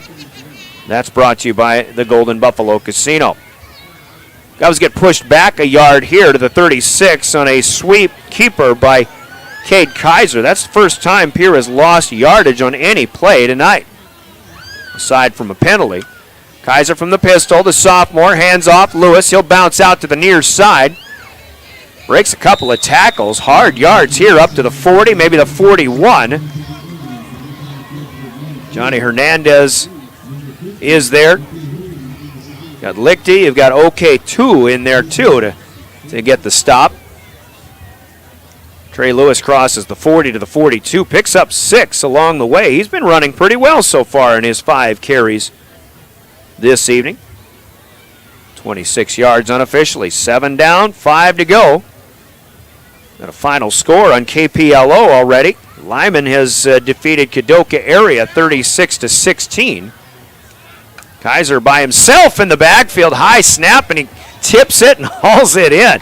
Keeper straight ahead outside the hash mark, between the hash mark and the numbers. Here down in front of us across the 45 to the 46. That'll pick up 4. Kaiser bailing out the Governors. That could have been a really detrimental play. They'll be a yard shy of the line to gain. Matthew Hansen will check in to punt again. Still 61-7 with 4:20 and the clock counting down. Max Kranzler ready to return a punt here for the Tigers at the 25-yard line. Snapping from the near hash mark, kicking left or right. No wind. Wind is absolutely not a factor, and Hansen gets a good boot on this one. Kranzler gets a fair catch, hauls it in at the Huron 22-yard line. So straight up for 22 yards on his first attempt. This time a 32-yard effort for Matthew Hansen, but good hang time, inducing the fair catch, and the Tigers will take over with 3:46 to play, third quarter. 3 3-and-outs for both teams combined. The Governors keeping it on the ground here in the second half. Lincoln Keenholz with 8 touchdown passes to set a school record on homecoming night in the first half, and he ran in another one for 9 total. Keenholz has scored 54 of the 61 points tonight. Cole Peterson has the others. Here's Jaden Beck sweeping outside on the bounce out. Good run here. He'll have a first down pickup for Huron across the 30 to the 35. And that is where they'll spot a 13-yard pickup for Jaden Beck, his 9th carry of the night. Ball spotted just shy of the 35. We'll give him the benefit of the doubt. Under 3 minutes to play. Beck has the only Huron touchdown and a 48-yard reception from Mason Davis. Davis is in there now. Hands off. Straight up the middle and still on his feet, bouncing to the outside, Quinston Llewellyn. And he will gain up to the 40, across the 40, give him the 41. That looks like a 6-yard pickup. Second down and 4 coming for the Tigers. Governors will continue to run people in and out. Youngsters included. Some of those I don't even have on my on my roster sheet that I print out. 2nd and 4, Tigers going from east to west, right to left as we watch the action here in road white. Kind of a dirty field on a cold and wet night here in Pierre. McNeil is in trouble. He'll be run down. The Governors' defense gets to him. Josh Strand gets in there quickly. Strand has been very effective on his spot blitzes over the course of the season. This is the first sack of a quarterback for either team tonight. Loss of 6 back to the 35. And the Tigers will have it 3rd and 10. Fast-moving third quarter, of course, with the running clock. Under a minute and a half to play. Gavin Moding, the far wide receiver here on the near side. 3 wide to the left. Mason Davis throws to the single wide out to the far side. And with a little help from the defense, a push to get the receiver across the 45-yard line to the 46. That's Kranzler. Kranzler was being dragged down by the shirt tail, but was short of the line to gain until one of the Governor helpers came up to get him down, but they did so by pushing him forward. That's a 9-yard hookup. I think it was Davis. Actually, yep, it's McNeil in there now, so we'll assume that was Davis hitting Kranzler. Now McNeil with the handoff. Wellman gets to the 50, and that is a pickup of 4. Tell you what, if Huron has the protection, if they've got the time, they have the playmaking ability, especially through the air. But the Governor defense just been a little too good tonight. Certainly the Governor offense has been too good as far as the Tigers are concerned. Here's 2nd and 6 coming up. But these two guys, McNeil and Davis especially has shown the ability to throw the football. We saw McNeil throwing the ball quite a bit last year. Here's Davis, quick pass, and this ball was bobbled and dropped. It'll be ruled incomplete. Governors played it as if it were a catch and fumble because there was a little bit of a delay, so as the third quarter will come to an end with the running clock and the Gales Gas Service scoreboard, halftime score still holding true. It's Pierce 61 and the Tigers 7. Scoreboard brought to you by Gales Gas Service in Pierre. Governor Football brought to you on your official voice of the Governors, in part by your Pierre Sports marketing partners as well, who include All Around Graphics, American Bank and Trust, Delta Dental, Kelly's Retirement Home, Guadalajara Mexican Restaurant, First Dakota National Bank, Kathy Sonnenschein Properties, Anderson Rumsa Dental, Capital City Campus, Comtech, Midco, and Maher Law Office of your Pierre Sports marketing partners. Let's take a quick 30-second break. Quarter number 4 coming up next. This is Pierre Governor Football. Variety of choices, from cabins, B&Bs, and campgrounds to the comforts of your popular brand name hotels. To find your unique adventure in Spearfish, go to visitspearfish.com now. Dosey's Signs in Chamberlain isn't your run-of-the-mill sign shop. Todd and Doug take the time to listen to your needs and come up with an innovative and effective design to fit your budget and take your advertising to the next level. Dosey specializes in any size or event sporting banners, storefronts and awnings, and letters or numbers for windows, vehicle boats, and enclosed trailers. Need something more flashy? We can do a vehicle wrap, illuminated signs, billboards, and LED lighting. If you can dream it, we can design and build it. Dosey's is a proud sponsor of local sports and community. Near side, had he been able to haul that in, I think he might have been out of bounds anyway. Incomplete pass, and it'll be 4th and 6 for the Tigers. We welcome you back here to Hollister Field. The Governors with 9 touchdowns. 8 through the air from Lincoln Keenholz, the 9th one on the ground for Lincoln Keenholz as well. And they lead 61-7. Tigers look like they may come out and punt. On 4th and 6, Killian Malley to do the honors. Governors, I believe, sending, I'm guessing, it looks like a 7. It looks like perhaps Spencer Eastland. Here's a bobbled snap, though. Malley not going to get the kick away. And again, it is still damp out there. Malley unable to handle it. He'll be covered up by Alexander Pickard, a big senior, as he gets in there. So the fumbled snap of the punt will give the Governors a short field to play on. 10:41 to go. We're in the fourth. Pierre leading 61-7.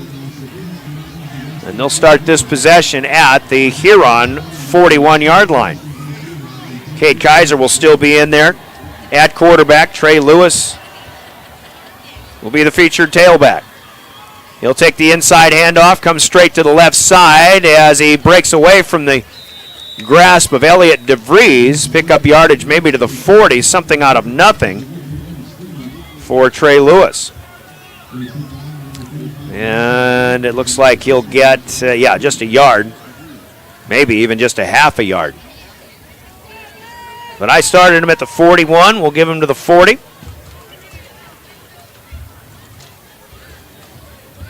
Second down and 10. And the Governors will let the clock run as much as they can. We're under 10 minutes to go. Homecoming night going to result in a victory for the Govs, their 5th in a row. After that season-opening loss at Harrisburg, here's an option pitch. Kaiser gets it away to Lewis, but that one is covered up nicely. Ethan Olson, the 140-pound linebacker, sophomore for the Tigers, wrapping up Lewis for a loss of 2. And this one will be placed back to the 43. Call that a loss of 3 for Lewis. Third and about 13. Governors will play the Watertown Arrows and Aberdeen Central Golden Eagles for the first time in a handful of years, after they were in 11 AAA the last handful of years. Kaiser stepping up in the pocket, no time to throw. He'll be grabbed and brought down by Ethan Remington. There's a quarterback sack, the first of a Governor quarterback tonight. And that'll be a loss of 4, and Pierre will have to punt for the third time here in the second half. 3 and outs now. Tigers have a home game again, but they take on the Brookings Bobcats. Olson streaking off the field. They'll let him off. Hansen with his third kick. And this one will bounce and take a Huron bounce inside the 25-yard line. Down there by Alana Lorenzen, or rather that's Lorenzen. And the Tigers will have it at the 24-yard line. Well, possessions are numbered now with that clock running here in the second half. We've got an even 8 minutes to play in regulation here. The Governors still leading 61-7 with no scoring so far here in the second half. Tigers have it first and 10 on their own 24-yard line. 384 yards passing for Lincoln Keenholz in the first half. 8 touchdowns along the way through the air to set a school record. Maybe a couple of school records there. From the near hash mark, McNeil asks for it, and we've got, a little flinch here, I think, on the left side of the offensive line by the Tigers. McNeil asked for the snap and didn't really get it, but somebody to the left of center went when McNeil wanted to. And that'll be a 5-yard mark-off against Huron. It's penalty number 6 against the Tigers tonight, but even for penalty mark-offs, time will continue to run. Don't forget, Governor Volleyball tomorrow. Should be a good one. Governors taking on Brandon Valley. Brandon Valley playing pretty well lately. Of course, the Governors been playing outstanding all season long. Had a couple of mishaps last night. Not their best performance in that loss at O'Gorman, but O'Gorman is obviously that good. Here's a hard run for Jaden Beck. What a pretty effort here by the fullback of the Tigers. He'll spin and spin and spin again out across the 30-yard line. Pickup of about 11 yards. Before the Governors can finally get him down. But after a 5-yard penalty, it'll still be second down and about 4. Jaden Beck with a great effort there. 10 carries, now 44 yards. And he has a 48-yard touchdown reception, too. Davis with the inside handoff to the running back to his left, Llewellyn.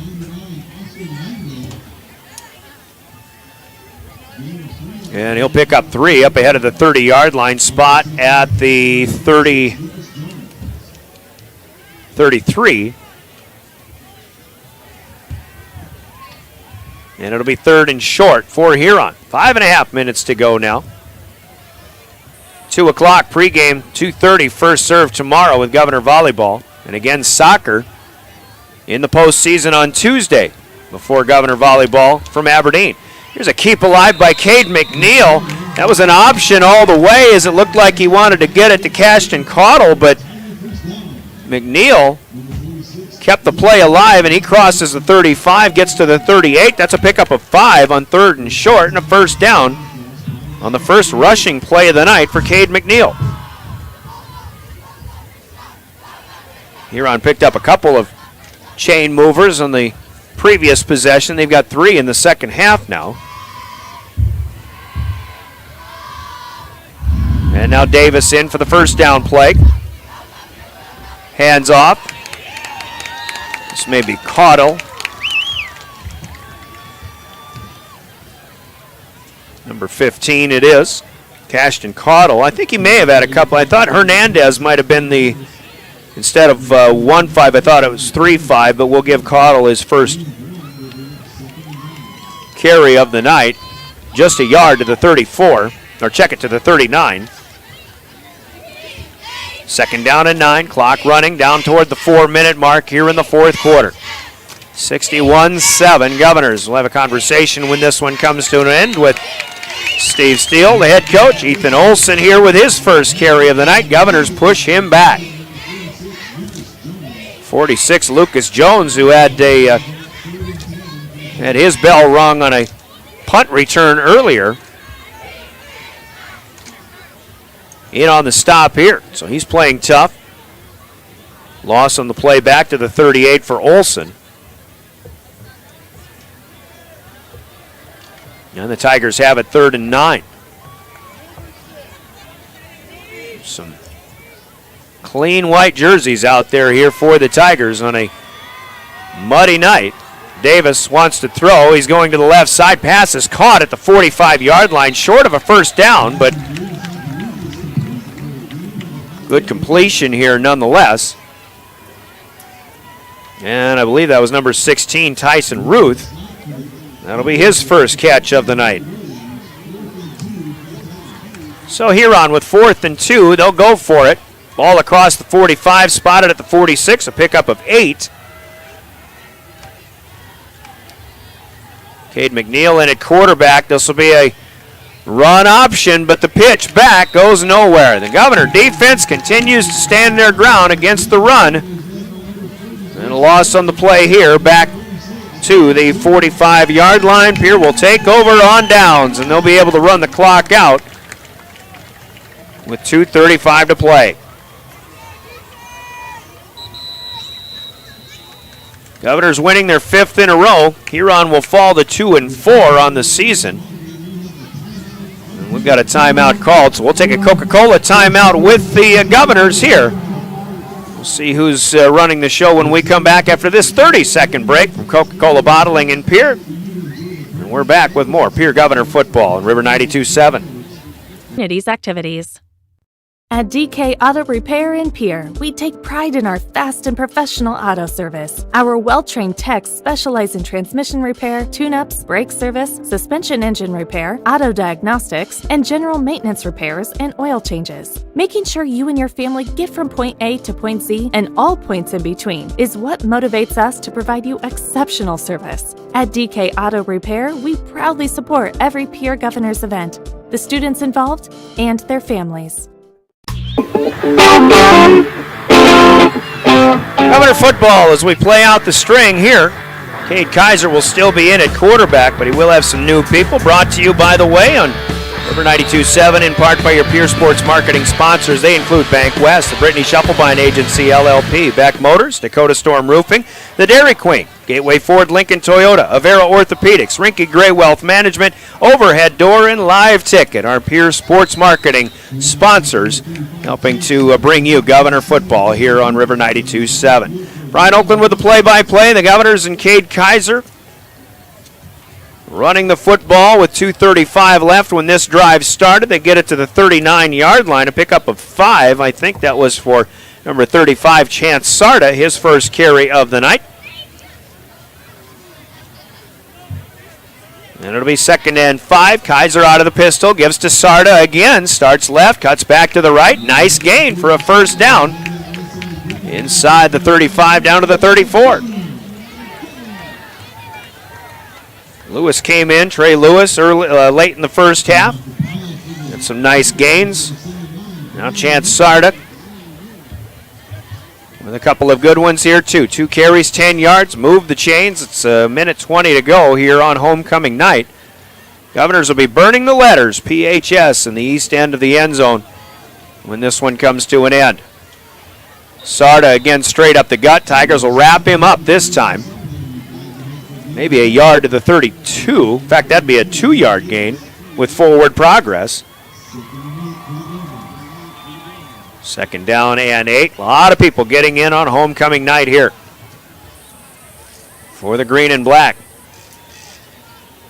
That passing offense asserting itself, though. The Governors, as much as they accomplished tonight, don't be fooled. They'll still have some more wrinkles coming up later in the season.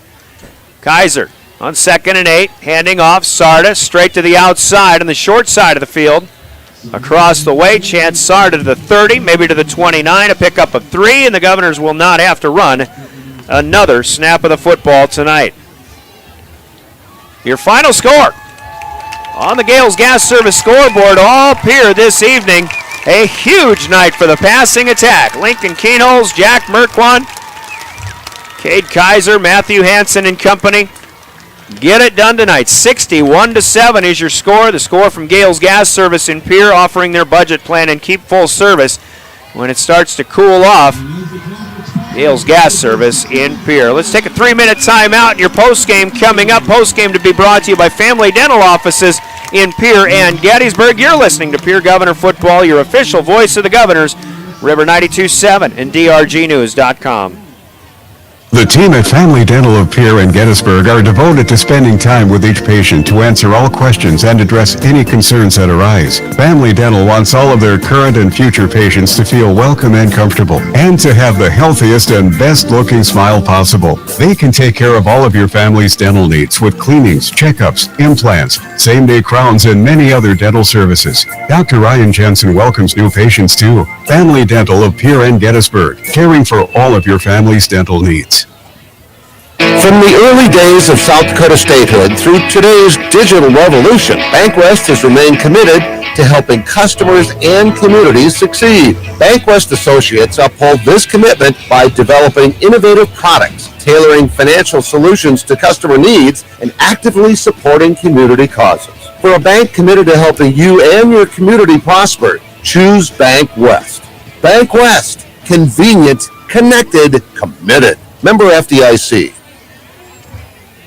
Dakota Storm Roofing is a locally owned roofing company in Pierre, specializing in both residential and commercial roofing services. They can handle your asphalt shingle, metal roofing, and flat roof needs. New construction, plus all types of roof repairs. They can handle the finishing touches, adding fascia, soffit, and gutters too. No job is too big or too small. For a free estimate, call Dakota Storm Roofing at 280-9794. Go to DakotaStormRoofing.com or find them on Facebook or Instagram.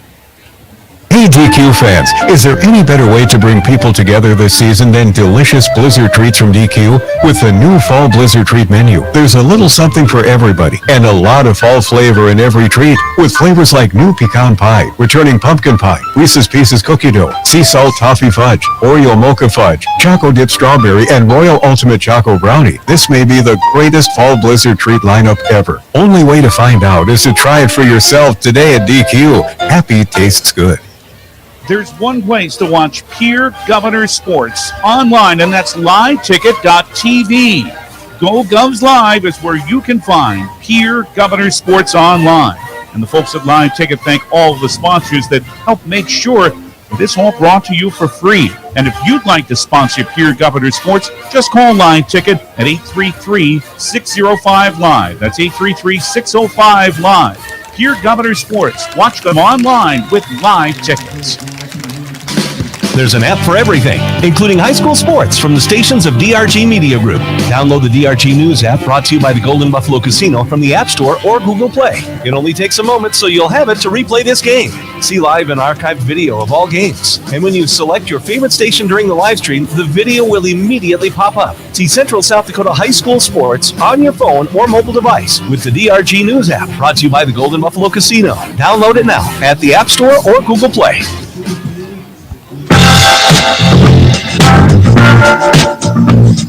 Welcome back to Phil Troutner Stadium at Hollister Field as the Governors have their way with the Huron Tigers on homecoming night. I think over the years there have been a lot of homecoming matchups between Pierre and Huron, probably in both locations. And I know when I was in high school, it would have been special to beat Huron on homecoming night. And I think for the guys tonight, it's going to be a special night, especially the way that passing offense ran themselves. 8 touchdown passes and a 9th on the ground for Lincoln Keenholz tonight with 384 yards passing.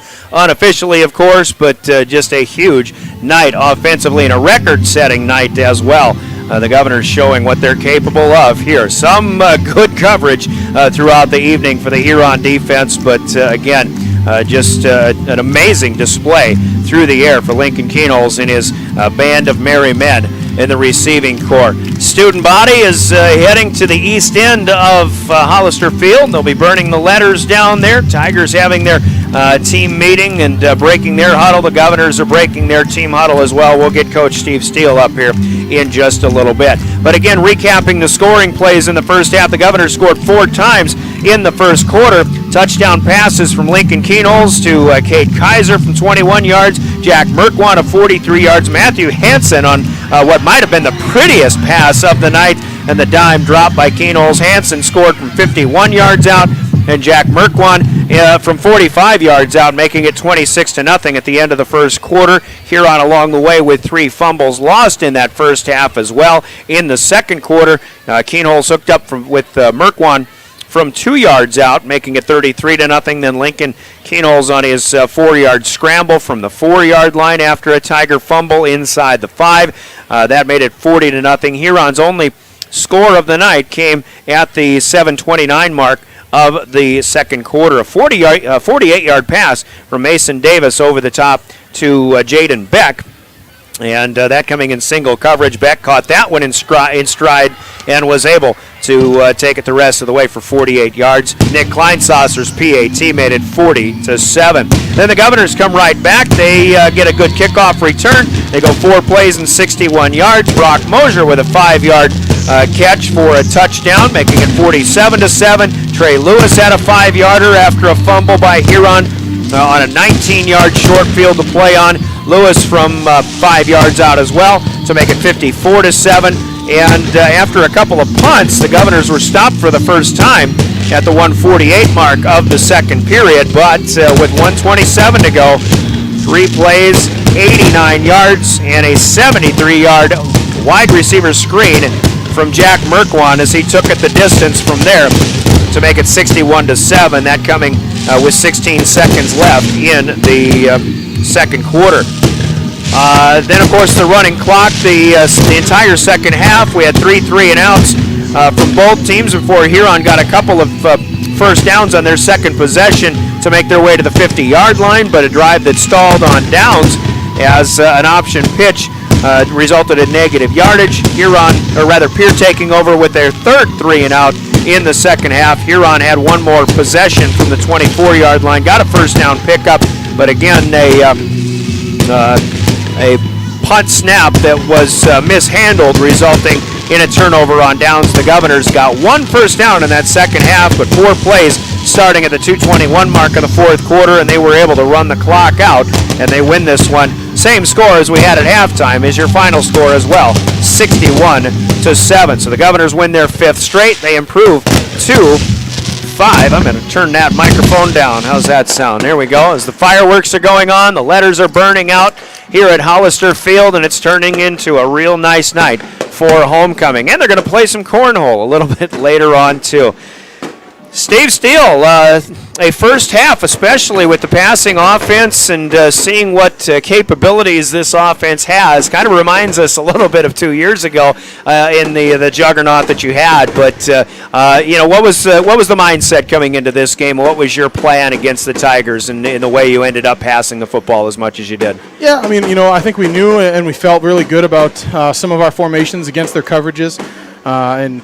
A lot of it just came down to, do we have time to stay there and let those deeper routes develop? And then can we put a ball on the receiver when we need to? And he didn't miss. No. That was a fun game to watch and coach, because he didn't miss, and he was seeing everything the way he needed to see everything. And he actually had called, I think it was the third touchdown I sent a play, and he's like, I really like this one. And I'm like, go for it. And he threw a touchdown. So, I mean, he saw stuff, and it's just a lot of fun when you get the quarterback to that level where he's seeing things and understanding what we're trying to do and even being able to call those ones. So they have that football mindset, but I mean, this is just a highlight reel that I think a lot of people are going to be looking at it. The 2 passes to Merkwan in the first half, the long ones. That one from Hansen couldn't have been placed any better. I mean, it's just the feel for throwing the football. Is this a nice night to throw the football? I don't know, but just the feel that he has for throwing the football is such a thing of beauty. Yeah, I mean, and you saw the preparation in there. I mean, you don't have the guts to come over and say, hey, I really think this is the one, if you don't understand what they're trying to accomplish and what our routes are trying to accomplish. And that was the Hansen's touchdown pass was the one where he came, he's like, we need to go to this one right now. And like I said, it's hard to go against him when he's feeling it and when he's put in so much time to prepare and understand what we're trying to accomplish with different routes. Huron had 3 guys up Matthews' back on that pass, and he still dropped it down. I thought their coverage was pretty good for most of the time. Yeah, and, a lot of that goes to, our principles are if they're even, put it by them. Put it by them, let them run to it, and understand that, because they had one of the similar throws where Jaden made a heck of a play on the end zone to the right here where they threw it, but the throw wasn't a drop in the bucket. It was kind of that dart, and Jaden was able to get a hand on it, where even if the guy's there, if you drop it over top of him, there's no chance for the defender on that play. So some of that is Lincoln also has the capability, the arm talent to drop that. I mean, because again, it's got to be a perfect throw, but man, he made a few perfect throws today. Well, and you can't make all those throws if you don't have good protection up front. Pretty good job by the line there. Yeah, awesome job by the line. I said they gave him a lot of time to see. I mean, the slant touchdown to Merkwan was the third window. When you look at a slant window, I mean, he had one right away that he wasn't quite ready. Kind of had to scramble a little bit on the second one and then made it all the way to the third window, where usually those routes are quick.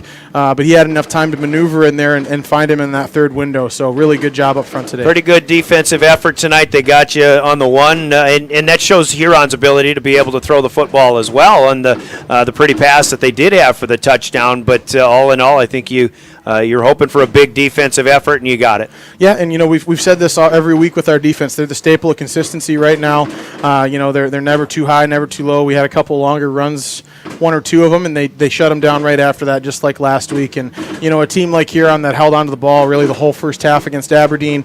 We knew our game plan coming out right away is if we can get up early, then that changes what they can do. So, we were able to do that today and run away with it. And you get a different group of people in there. Obviously, let's go to the third phase, special teams. Right off the bat, you get a punt block, and there's people that don't play. We don't hardly ever call their names unless they're making a tackle or a big play on special teams, but you definitely have some capability when you get that third phase in there. Yeah, it was fun to see, though. I mean, again, everyone got to play today, and it was fun to see some of those kids, kind of step in and show what they can do. They don't obviously get a lot of those opportunities, and some of the special teams guys are often forgotten. You don't really notice them, like you said, unless they make a play, but that doesn't mean they're not doing an outstanding job time and time again. I said Brewer, I think, was the one that made the block on that, and I mean, he's just a kid that's just going to work and work and work, and it's really cool to see them get in there and actually get a hand on the punt. And what's cool is that's the first time I've called his name all year, I think, but there's a couple of other guys who have continued to do just what their role is, and I think that's another mark of a good team is everybody understanding their role on the team. Yeah, and not even just understanding it, but accepting it and committing to doing the best job they can at that role, whatever that role is. And I said Brewer's a perfect example of that, where he knows he's not a starter right now up front on the line, but you know what, he's going to go in there and he's going to make a difference to where he can. We've got a lot of guys that do those on the special teams, and that's one of the reasons we're starting to turn the corner here. All right, so 5 in a row now on the win column. You got Watertown here next weekend. Haven't played them in a number of years since they've been in 11 AAA. Same for Aberdeen. 2 weeks from now, what do you do in this next week to prepare for a relatively new opponent? The good thing about us is we've got film now. At this point in the season, you can get every game on the season on them. So we'll just have to get into film and see what they can do. And it helps that Huron had played Watertown a couple weeks ago, so we actually got to see that game as one of the ones we scouted with Huron. We got to scout them when we played Sturgis. So, we've seen a couple of their games now where we were watching the opponent that Watertown was playing, but you still remember a lot of the smaller thing or the bigger things, and then we'll just have to break into the small details here this weekend. I've kind of bled green for about 40 years, but I still don't keep very good tabs on school records and things like that. But 8 touchdowns, I understand. School record, 384 probably. What do you know about that, if anything? I know for a fact that the touchdowns is, I think that was 5 with Garrett. Passing, I don't know. That's going to be close. It's got to be close. I don't think we've ever had anyone over 4. So if we weren't at 4, we've got to be. If we were close to 4, we've got to be pretty close. Well, again, thing of beauty tonight, Coach, and happy homecoming. And we'll see you next Friday, right back here against Watertown. All right. Absolutely. Thank you, Steve Steele, the Governor, head coach, in a 61-7 victory. As we will take a 2-minute timeout, and our post game will continue from Family Dental up here in Gettysburg after this 2-minute break. You're listening to Governor Football. Chances are you're overlooking a big energy thief in your home or commercial building. The Garage Doors. But Overhead Door Company of Pierre can help stop that energy waste with a full range of insulated, weather-tight garage doors. Their residential garage doors give you insulated performance at an uninsulated price. And their Thermocore insulated steel doors give commercial buildings the energy efficiency they demand today. Find out more. Call Overhead Door Company of Pierre at 1-800-649-9905 and put a stop to the garage door energy thief. Finances, retirement, and investments can all be confusing. Even though we have access to an infinite amount of information, often there is a disconnect between what we should do and what we are actually doing. That's why at Reinke Gray Wealth Management, our team has devoted over 35 years to bringing clear advice about reaching financial independence. The information you need and how to apply it is as simple as calling Scott and I at 224-5959 or visit ReinkeGray.com. Securities offered through LPL Financial, member FINRA. Investment advice offered through GWM Advisors, a registered investment advisor. GWM and Reinke Gray Wealth Management are separate entities from LPL Financial. Your cancer care should be as unique as you are. At Avera Breast Center, our team of experts create a treatment plan that will work best for your type of cancer, using the latest screening, radiation, and surgical techniques. You also have access to holistic approaches to help with side effects, and a 24/7 call center for answers to your cancer questions when you need them. Learn more at avera.org/breast or by calling 855-697-2592. Gateway Ford, Lincoln, Toyota, and Pierre makes it easy when looking for a new vehicle. They get all available vehicle information so you can spend less time researching and more time enjoying your purchase. Check out new and used specials for additional info at gatewayfordtoyota.com. Nobody, and I mean nobody, beats a Gateway deal. Gateway Ford, Lincoln, Toyota, 518 East Sioux Avenue, Pierre.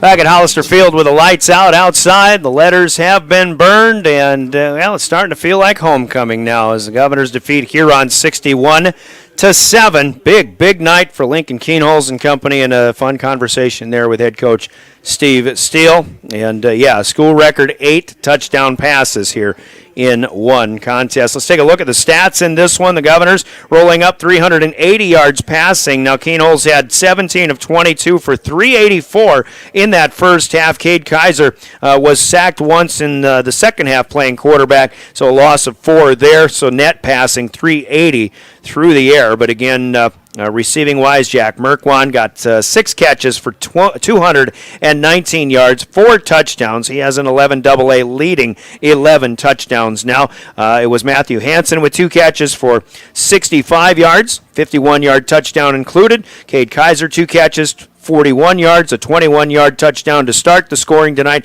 Jet Zabel had a nice 26-yard catch and run as well. Brecken Kruger caught a couple of balls for 23 yards. Brock Mosier, 2 catches, 10 yards, a 5-yard touchdown. Trey Lewis had the 5-yarder there as well.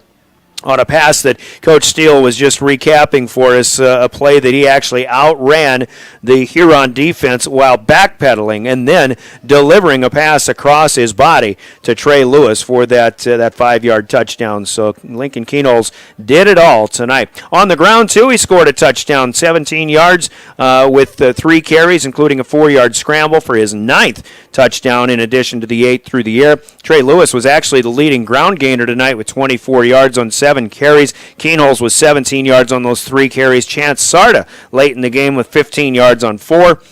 Totes and Brock Mosier 5 carries, 13 yards. Cade Kaiser had 3 carries for 7 yards tonight. So 76 yards on the ground for the Governors, the 380 net passing through the air, 456 all told. Governors penalized 4 times for losses of 45 yards. They pick up 9 first downs along the way.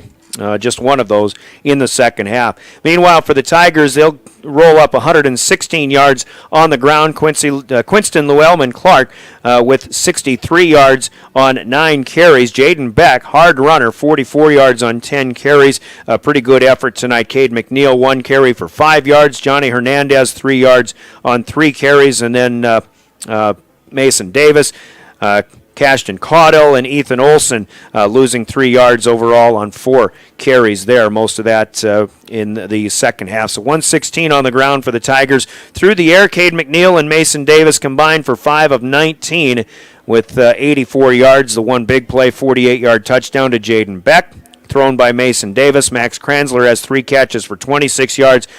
Tyson Ruth had an 8-yard grab, and then Johnny Hernandez with a 2-yard pickup through the air in that first half. 8 first downs all told, but there was 84 yards positive passing for Huron. McNeil was sacked once for a loss of 6 yards, so 78 net passing yards. That's 194 total yardage for the Tigers. They did turn the ball over on 3 fumbles lost in that first half. Each one of those led to a Governor touchdown. It's all Govs tonight, 61-7, the final score on homecoming night. Let's take a look at big plays of the game. Certainly a lot of them, and big plays of the game in our broadcasts are brought to you by Hermanson Endodontics in Pierre, and we'll hear from them, and we'll tell you what the biggest of the big plays was. That's going to be a tough decision, but we'll think about that, and we're back in 30 seconds with the Governor post game. Quality comes first at Hermanson Endodontics. Dr. Brian Hermanson serves Central South Dakota with specialty root canal treatment. Hermanson Endodontics strives to provide treatment that is not only comfortable, but also provides the best possible outcome. They do this by effective and timely communication with your dentist and preserving as much of the tooth as possible using state-of-the-art 3-dimensional imaging and the dental operating microscope to guide diagnosis and treatment. Ask your dentist if a root canal specialist is right for you. Hermanson Endodontics in Pierre. Hermanson Endodontics, big play of the game defensively and special teams. We can start right away after Huron went with a 3-and-out and came into punt, but the first punt of the night was blocked, and the Governors were set up on a short field at their own 47-yard line, and 3 plays later they were in the end zone on a 21-yard touchdown from Keenholz to Kaiser. Of course, touchdown throws of 21, 43, 51, 45. But the biggest one, I think, is going to be our biggest play of the game. It's the last one. It's just an indication of the kind of night that it was when Lincoln Keenholz hit Jack Merkwan for that wide receiver screen. Merkwan just juking and jiving up the near side, playing it patiently. Got a good block right away from Cade Kaiser. Got a couple of more blocks down the way with Matthew Hansen leading the charge, and 73 yards with 16 seconds left in the first half that made it 61-7. That's the kind of night it was, and that's homecoming here in this case for the Governors in that 61-7 victory. So that's your big play of the game that's sponsored by Hermanson Endodontics in Pierre. And certainly have candidates when we talk now about player of the game in our broadcast, sponsored by Cowboy Country Stores in Pierre and Fort Pierre. Player of the game candidates will be heard after you hear this from Cowboy Country Stores in Pierre and Fort Pierre. Anytime is a good time for Cowboy Country Stores in Pierre and Fort Pierre. Fill up your tank and your stomach. Heading to the campground, hunting the fields, fishing the waters, Cowboy Country Stores are ready for you. Feed the family while on the go with delicious food. Breakfast starting at 5 a.m. Fresh baked pastries, coffee, regular and breakfast pizzas, Federal Bird stamps, convenience with a capital C. Cowboy Country Stores and Champs Chicken on Euclid and Harrison in Pierre and in Fort Pierre. Cowboy Country Store's player of the game, I'm going to pat the back of Jaden Beck of the Huron Tigers tonight. In addition to a 48-yard touchdown grab, he had a 97-yard kickoff return that was negated due to a penalty, but that kid runs hard, and he'd be a kind of a nice guy to have as an addition to any team, the way he was running the football tonight, despite the fact that the Tigers were getting blown out. Jaden Beck, certainly one of the guys, and a lot of good examples on that Tiger side that showed no quit. They didn't lay down and die. They still tried to make plays all night long in this one, but just an honorable mention to the losing side of this football game. And you could look at any number of areas for the Governors, the way that they played this football game, but it's all about the offense and it's all about the passing. I'm going to go with two players of the game tonight. It's hard to turn against Jack Merklon with 6 catches, 219 yards, 4 touchdowns, including 3 long ones. Jack has, I think the average yardage of his touchdown catches has to be at least 40 yards, and it probably would be longer if it wasn't for that little 2-yard catch for a touchdown that he had in this one. That one kind of stuck out like a sore thumb in this one, but that 73-yarder certainly, which was our big play in the game, stood out as well. Merklon, 219 yards, 6 catches, 4 touchdowns. He is player of the game 1A. Of course, Lincoln Keenholz. We've been kind of picking our spot for a special night and a special performance from Lincoln Keenholz. Tonight was that night. 17 of 22, 384 yards, a school record 8 touchdown passes. He ran in a 9th score as well. Tonight he scores 54 points, and the Governors tally 61 with Cole Peterson on a 7-for-9 night, kicking PATs on kind of a sloppy field as well. So all in all, a good homecoming night. Lincoln Keenholz and Jack Merklon, the 1-2 connection and the lethal combination, if you will, for the Governor passing attack. They are your players of the game tonight. We get them both T-shirts in the name of Cowboy Country Stores in Pierre and Fort Pierre, showing their efforts this evening and leading their team to a 61-7 victory. We'll take a look at scores coming up, but keep in mind, Governors on the football field are right back here at Hollister Field against Watertown next Friday night, 6:25 pregame, 7 o'clock with the kickoff here on River 92.7, and with live tickets help at drgnews.com as well. Governors have a matchup at Aberdeen 2 weeks from tonight. They close the season at home against Brookings. We'll look forward to that one already. 3 weeks from last night. That'll be a Thursday night to close out the season. The rest of the Tigers schedule has a matchup with Brookings in Huron next Friday night. They go to O'Gorman, to McEnany Field on October 15th in 2 weeks, and then they finish with their rival, the Mitchell Colonels. Mitchell could be fighting for a playoff spot there. Huron hoping to hang on to a playoff spot too, but they did come in with a little more of a cushion than the Colonels did, and Mitchell was losing when last we checked. Next broadcast of football, of course, next Friday, the Governors hosting Watertown. Next broadcast of high school sports here on River 92.7 is the Governor Volleyball squad back home for their only home matchup here in this homecoming week. Kind of a cruel joke that somebody played on them. It's homecoming night, but they got to go home and be ready to play tomorrow when they host the Brandon Valley Lynx, 2 o'clock pregame, 2:30 first serve tomorrow here on River 92.7 and drgnews.com. There will be playoff soccer as well on Tuesday when the Governor boys go to Sioux Falls. They'll take on the Lincoln Patriots in the 10-7 matchup. The Governors are the 10 seed, and don't know a time on that one yet on Tuesday, but the Governor girls will be the 7 seed. Tuesday, they will be at home at the PILC soccer fields, and we know a 4 o'clock start time on that. Both will be live streamed through the help of Live Ticket. The girls game from Pierre will be on KGFX AM at 4 o'clock on Tuesday afternoon. We do have a volleyball game coming up with the Governors going to Aberdeen Central on Tuesday night. That'll be here on River 92.7 and the River 92.7 page of drgnews.com. Governors also next Thursday go to the Huron Arena for their first look at the Huron Tigers, so we look forward to that. Governor competitive cheer and dance has a meet at Rapid City Stevens tomorrow starting at 11 o'clock Mountain Time, I'm sure.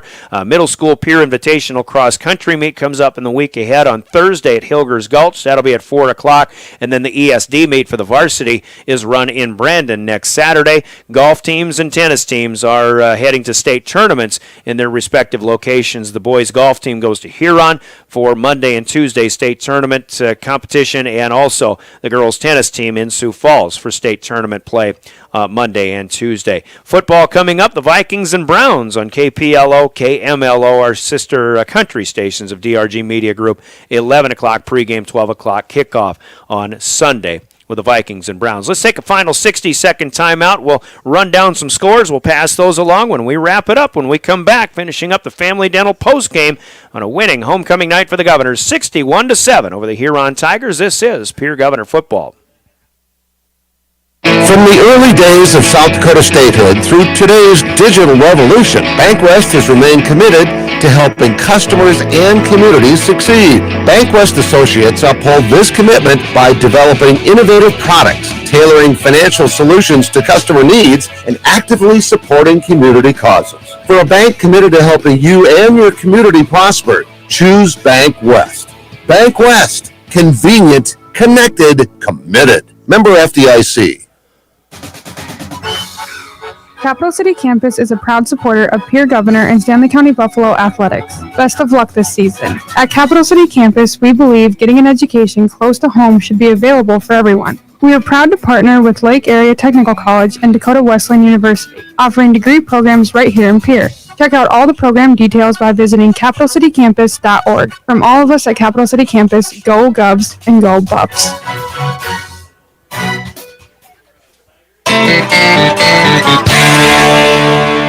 Back at Hollister to wrap it up, looking at scores, and the Governors defeating Huron tonight 61-7. Similar score, T-Area out west winning at Douglas 63-6. Bit of a newsworthy event there, though. Douglas scores their first points of the season in game number 6, as it turns out. Watertown and Aberdeen, the next two teams the Governors will play. Watertown is here next week, and they'll come in off of a 30-0 win over Aberdeen Central. The Golden Eagles have lost 3 in a row now after starting 3-0, but Watertown will come in with a record of 3-3 here to take on the 5-1 Governors next week. Yankton wins as they bounce back off of their loss to the Governors a week ago, shutting out Mitchell in Mitchell 42-0, and a fun game out in Spearfish, but the Spartans come up short in the Black Hills Conference in overtime. St. Thomas More beats Spearfish 22-21, and Sturgis gets their first win of the night, of the season rather. At home, they defeat Belle Fourche out of Class 11A 45-21. Of course, last night, Sioux Falls, Washington knocked off Brookings 35-14. The other big school scores, Harrisburg gets a win out at Rapid City 49-25 over Stevens.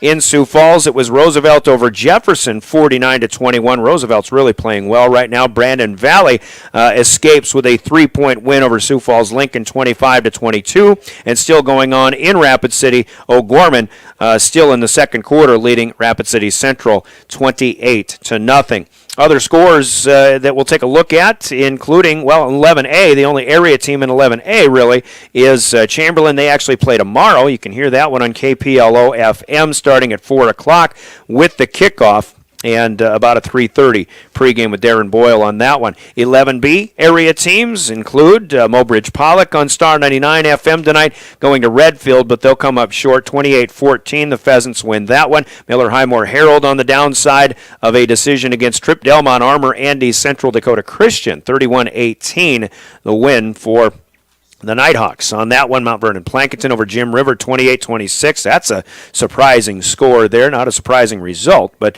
also winner defeating Woonsocket West Indian Springs Sanborn Central, 32-0 as the top seed continues, or top ranked team continues to roll. In Central South Dakota, White River Mercy rules Wall in 9AA football 57-0. Parkston over Kimball White Lake 35-7. Ipswich defeating Faulkton area 20-6 up north. The Stanley County Buffaloes get a victory tonight out at Lemon. They beat Lemon McIntosh on KGFX 27-8. Platte Geddes over Bonham 28-0. Timber Lake knocks off Harding County Bison 42-7. 6. And on KPLO tonight, Lyman defeated Kadoka area 36-16. In the 9B ranks, the Jones County Coyotes have their first win of the season, 45-22. They defeated Sunshine Bible Academy this afternoon. Potter County with a win at Langford, 50-12. The Battlers are rolling on pretty well, but Harriet Selby area on KMLO tonight defeated Sully Buttes by mercy rule this evening, 56-6. And New Underwood right now holding a 28-20 lead at Phillip. Those are the scores that we've got with Central South Dakota teams in particular and other scores from the big schools. That'll do it with our coverage tonight. I want to thank Joe and Caleb and Ryan. Never did get his name earlier on. For running the show on Live Ticket tonight, you can view this game on playback on demand with drgnews.com, the River 92.7 page, and also the DRG News app for your iPhone or Android downloadable, sponsored by the Golden Buffalo Casino. For Heather Williams running in studio, and for the South Dakota Office of Highway Safety, who also celebrates being a part of a team, they remind us all to buckle up every trip, every time. Seatbelts save lives from the South Dakota Office of Highway Safety. We'll talk with you again for high school volleyball tomorrow, 2 o'clock from Riggs High Gym. The Pierre Governors host the Brandon Valley Lynx. Until then, Brian Oakland, DRG Media Group, saying happy homecoming. The Governors on your Gales Gas Service scoreboard defeat the Huron Tigers tonight 61-7. Have a good rest of your Friday evening, everybody.